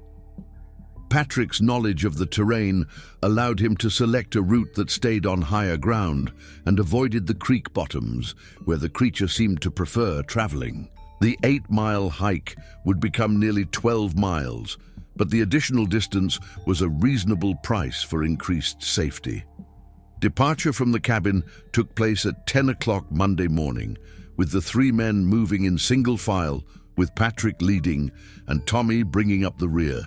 Each man carried his rifle loaded and ready, with additional ammunition easily accessible in case they encountered the creature during their evacuation. Radio communication would be maintained throughout the hike, with regular position reports and immediate alerts for any unusual observations. The hike proceeded normally for the first 2 hours, with no sign of pursuit or unusual activity in the forest around them. The heavy snow made travel difficult and tiring, requiring frequent rest stops and careful navigation to avoid becoming lost in the uniform white landscape. Patrick's familiarity with the terrain proved invaluable in maintaining their correct heading toward the logging road where they had left their vehicle. Discovery of fresh creature tracks at the halfway point of their evacuation route created immediate concern and forced a change in their planned path. The enormous footprints crossed their intended route at a right angle, moving from north to south, and clearly made within the past few hours. The creature had somehow anticipated their evacuation route and had positioned itself to intercept their movement toward the road. The implications of finding intercepting tracks were profound and terrifying. The creature had demonstrated intelligence sufficient to predict their behavior and take action to prevent their escape from the area. This level of planning and tactical thinking suggested they were dealing with something far more dangerous than a simple large animal.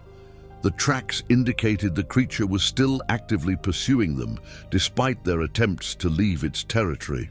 Route modification required immediate implementation to avoid the area where the creature tracks had been discovered. Patrick led them on a wide detour to the east, adding another 2 miles to their journey, but hopefully avoiding contact with whatever was hunting them through the forest. The new route would take them through more difficult terrain, but the alternative of following their original path into a potential ambush was unacceptable. Radio communication during the detour included reports of additional unusual activity in the forest around them. Jim reported sounds of large branches breaking in the distance, while Tommy observed several birds suddenly taking flight from an area approximately half a mile to their north. The creature appeared to be paralleling their movement, staying close enough to monitor their progress while remaining out of direct visual contact. The final approach to their vehicle became a race against time as daylight began to fade and signs of creature activity increased around them. Patrick pushed the pace as much as possible given the difficult snow conditions, knowing that being caught in the forest after dark would dramatically reduce their chances of reaching safety. The last 2 miles were covered in record time, despite the exhaustion that was beginning to affect all 3 men. Relief at reaching their pickup truck was tempered by the discovery that something had been investigating their vehicle during their absence. Large handprints were clearly visible on the truck's windows and hood, pressed into a light coating of snow that had accumulated during the storm. The creature had found their means of escape and had apparently been examining it carefully, though fortunately it had not attempted to damage the vehicle. Starting the truck required several attempts due to the cold weather, creating anxious moments when the engine turned over slowly before finally catching and settling into a steady idle. Jim cleared snow from the windshield and windows, while Tommy loaded their gear into the truck bed. Patrick kept his rifle ready and maintained watch for any sign of the creature approaching their position during the vulnerable loading process. Departure from the logging road was accomplished without incident, though the heavy snow made driving treacherous and required extreme caution on the winding forest roads. Patrick drove slowly and carefully, knowing that getting stuck or sliding off the road would leave them stranded in the area they were desperately trying to escape. The 8 miles to the main highway seemed to take forever, but they finally reached paved roads without encountering any obstacles.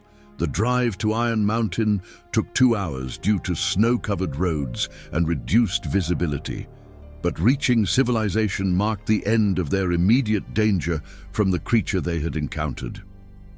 Discussion during the drive focused on what they would tell authorities and how they would document their experience for any official investigation that might follow. Tommy's position with the Forest Service would require him to file a report, while Patrick and Jim would need to decide how much detail they wanted to share with local law enforcement. Official reports were filed with both the Michigan State Police and the Forest Service within 24 hours of their return to civilization. Tommy's detailed account, supported by photographs and physical evidence, was taken seriously by his supervisors and forwarded to state wildlife officials for investigation. Patrick and Jim provided supporting statements that corroborated the timeline and events described in Tommy's official report. Media attention was minimal initially, with local newspapers treating the story as an interesting curiosity rather than a serious wildlife incident. The photographs were dismissed by some experts as hoaxes or misidentified animal tracks, though several wildlife biologists expressed interest in conducting their own investigation of the area where the encounters had occurred. The 3 men found themselves reluctant celebrities in the small community of Iron Mountain, with opinions divided between believers and skeptics. Investigation by state wildlife officials took place 3 weeks after the reported encounters, but heavy snow and the passage of time had eliminated most of the physical evidence. The damage to Patrick's cabin was documented and photographed, though officials were unable to determine conclusively what might have caused the impact damage to the log walls. No additional creature sign was discovered during the official investigation, leading to speculation that whatever had caused the incidents had moved on to other areas. Long-term psychological effects of their encounter varied among the 3 men involved. Jim never returned to the woods for hunting or recreation, selling his rifles and outdoor gear within months of their experience.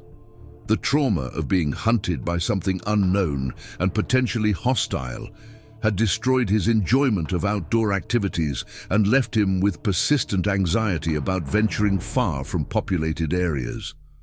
Tommy's Forest Service career was affected by his official reports and public statements about their encounter. While his supervisors supported his professionalism and credibility, some colleagues and wildlife experts questioned his judgment and interpretation of the evidence they had collected. He eventually transferred to a different district, seeking a fresh start, away from the controversy that had surrounded his involvement in the incident.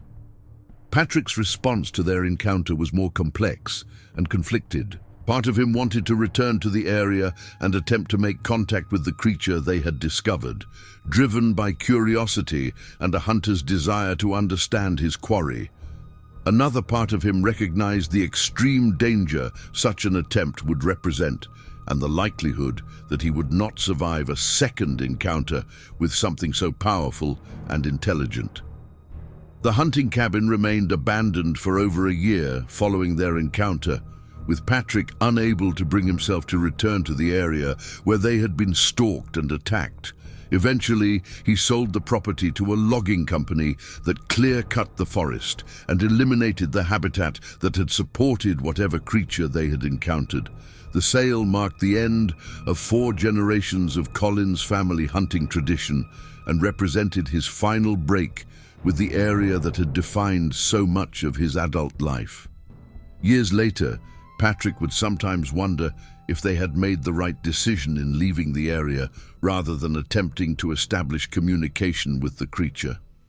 His hunter's instincts told him that what they had encountered was intelligent, possibly more intelligent than humans in some ways.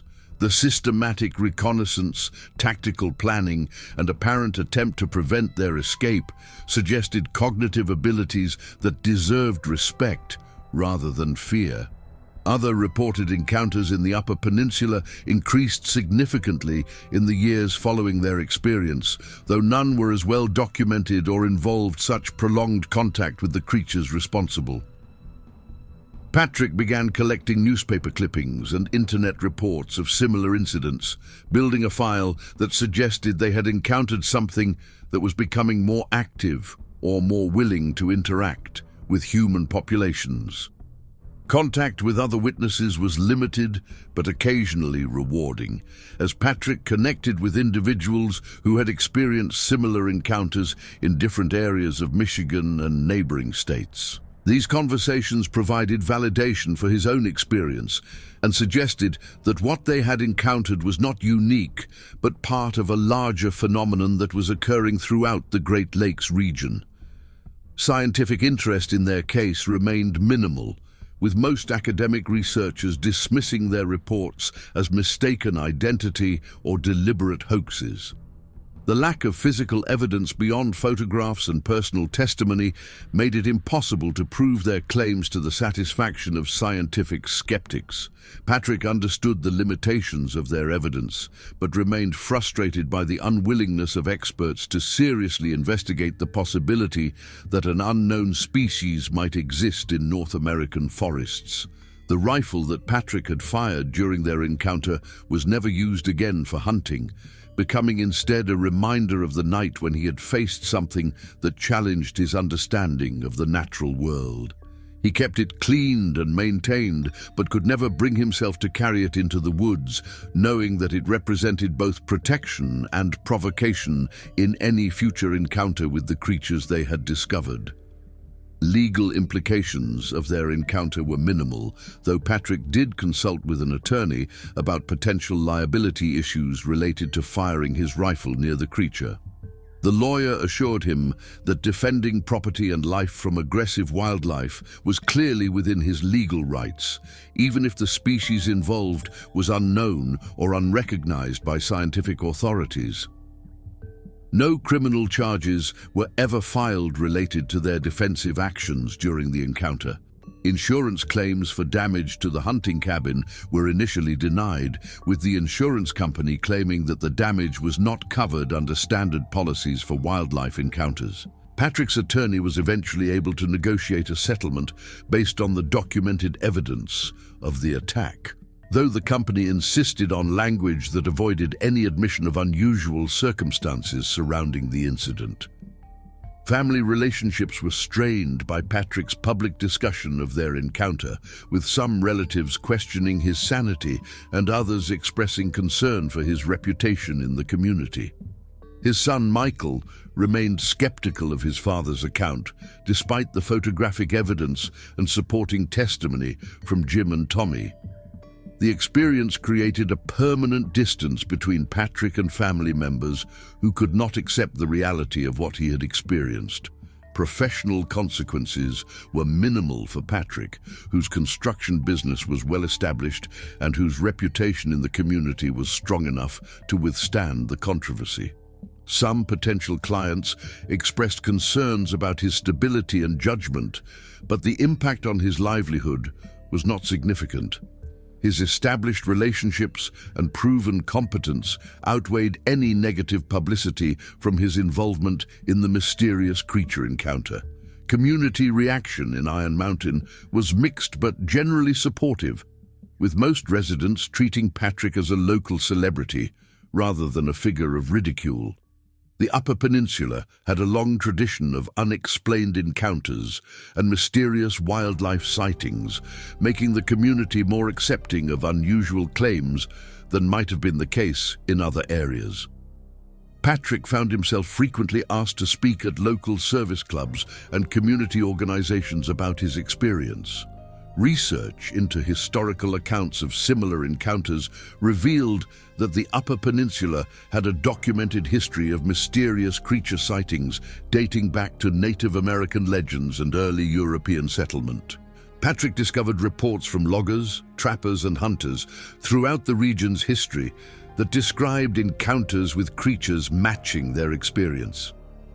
The historical context suggested that what they had encountered was not a recent phenomenon, but part of an ongoing presence in the region's forests. Native American tribal elders who were willing to discuss the subject confirmed that their oral traditions included detailed accounts of large, intelligent creatures that lived in the deep forests and occasionally interacted with human populations. These traditional stories provided cultural context for their encounter and suggested that indigenous peoples had been aware of such creatures for generations. The tribal accounts included specific behavioral characteristics that matched Patrick's observations perfectly. Scientific literature searches revealed that reports of similar creatures were documented throughout North America, with concentrations in areas of dense forest cover and minimal human population. While mainstream science dismissed these reports as folklore or mistaken identity, the consistency of descriptions across different regions and time periods suggested the possibility of an unrecognized species. Patrick found himself drawn into a community of researchers and witnesses who took such reports seriously. Documentation of their encounter eventually became part of several books and documentaries about unexplained creature sightings in North America. Patrick participated reluctantly in some of these projects, motivated more by a desire to encourage serious investigation than by any wish for publicity. He hoped that adding his voice to other credible witnesses might eventually lead to official recognition and scientific study of the phenomenon they had experienced. The anniversary of their encounter was marked privately each year, with Patrick taking time to reflect on how the experience had changed his life and worldview. He no longer hunted, having lost his appetite for pursuing any living creature after understanding what it felt like to be hunted by something more powerful and intelligent than himself. The role reversal had given him a perspective on predator-prey relationships that made recreational hunting seem inappropriate and potentially dangerous. Dreams about the encounter continued for years, often featuring scenarios where Patrick attempted to communicate with the creature rather than flee from it.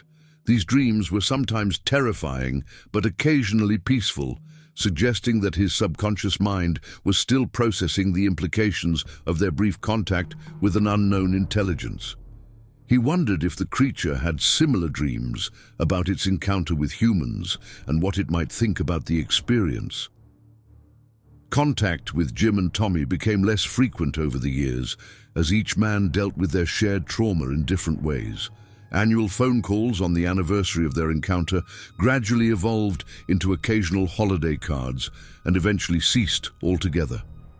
The shared experience that had once bonded them together had become too painful for any of them to revisit regularly, despite the importance it held in their individual lives.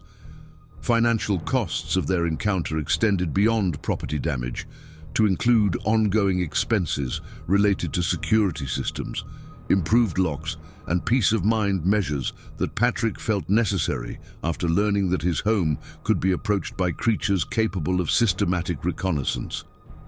He installed motion sensor lights around his property and upgraded to more secure doors and windows, though he recognized that such measures would be ineffective against something with the power they had witnessed.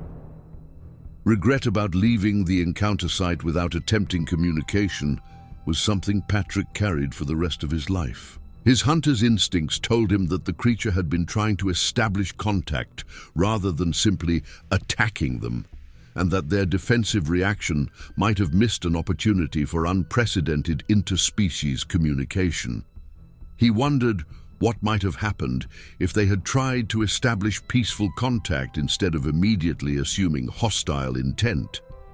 Legacy of their encounter extended beyond the three men directly involved to influence other hunters and outdoor enthusiasts in the region. Stories of their experience spread through the hunting community, making other woodsmen more aware of signs that might indicate the presence of unknown creatures. Several subsequent sightings and encounters were reported by individuals who had heard Patrick's account and knew what to look for in terms of tracks, behavior, and physical evidence. The hunting cabin's destruction by the logging company marked the final chapter in Patrick's family's century-long connection to that particular area of forest. The clear-cutting eliminated the habitat that had supported whatever creatures they had encountered, potentially driving them to other areas where future encounters might occur. Patrick felt a sense of responsibility for this environmental destruction, though he recognized that the decision to sell had been necessary for his own peace of mind. Education about their encounter became Patrick's informal mission in later years, as he shared his experience with anyone willing to listen and consider the implications of unknown species existing in North American forests. He emphasized the intelligence and potential peaceful nature of the creatures, hoping to prevent future encounters from escalating to violence due to fear and misunderstanding. His message focused on respect for unknown wildlife rather than aggressive defensive responses. Scientific equipment that Patrick purchased after their encounter included trail cameras, audio recording devices, and measurement tools that would allow better documentation of any future unusual signs or encounters. He never returned to active searching for the creatures, but he maintained readiness to properly document evidence if it was discovered. The equipment remained unused in his garage, representing his continued interest in understanding what they had experienced. The final entry in Patrick's personal journal about their encounter was written 20 years after the events in the Michigan woods, on the anniversary of the night when something enormous had attacked their cabin. He wrote about the lasting impact of those few days on his understanding of the natural world and his place in it. The experience had taught him humility about human knowledge and the possibility that intelligence and consciousness might exist in forms that science had not yet recognized or accepted. His concluding thoughts focused on the responsibility that came with having experienced something extraordinary and unexplained. Patrick felt obligated to share his account honestly and completely, regardless of skepticism or ridicule from those who had not experienced similar encounters. He hoped that his testimony might contribute to eventual scientific recognition of the creatures they had encountered and lead to peaceful coexistence rather than conflict between humans and whatever intelligence shared the North American wilderness with them. The message Patrick wanted to leave for future generations was simple but profound. The natural world still held mysteries that exceeded human understanding, and approaching those mysteries with respect and open minds would serve humanity better than fear and aggression. His encounter in the Michigan woods had taught him that humans were not the only intelligent species on Earth, and that this realization should inspire wonder rather than terror. The creatures they had encountered deserved recognition, protection, and the opportunity to reveal themselves to humanity when they felt ready to do so. Patrick Collins died peacefully in his sleep at age 78, taking with him the memories of 3 days in November when he had come face to face with something that challenged everything he thought he knew about the world. His final words to his family were a reminder to keep their minds open to possibilities beyond current human knowledge and to treat all living creatures with the respect due to potential intelligence and consciousness. The story of his encounter lived on in the testimony he had provided and the example he had set for approaching the unknown with courage and curiosity rather than fear and hostility.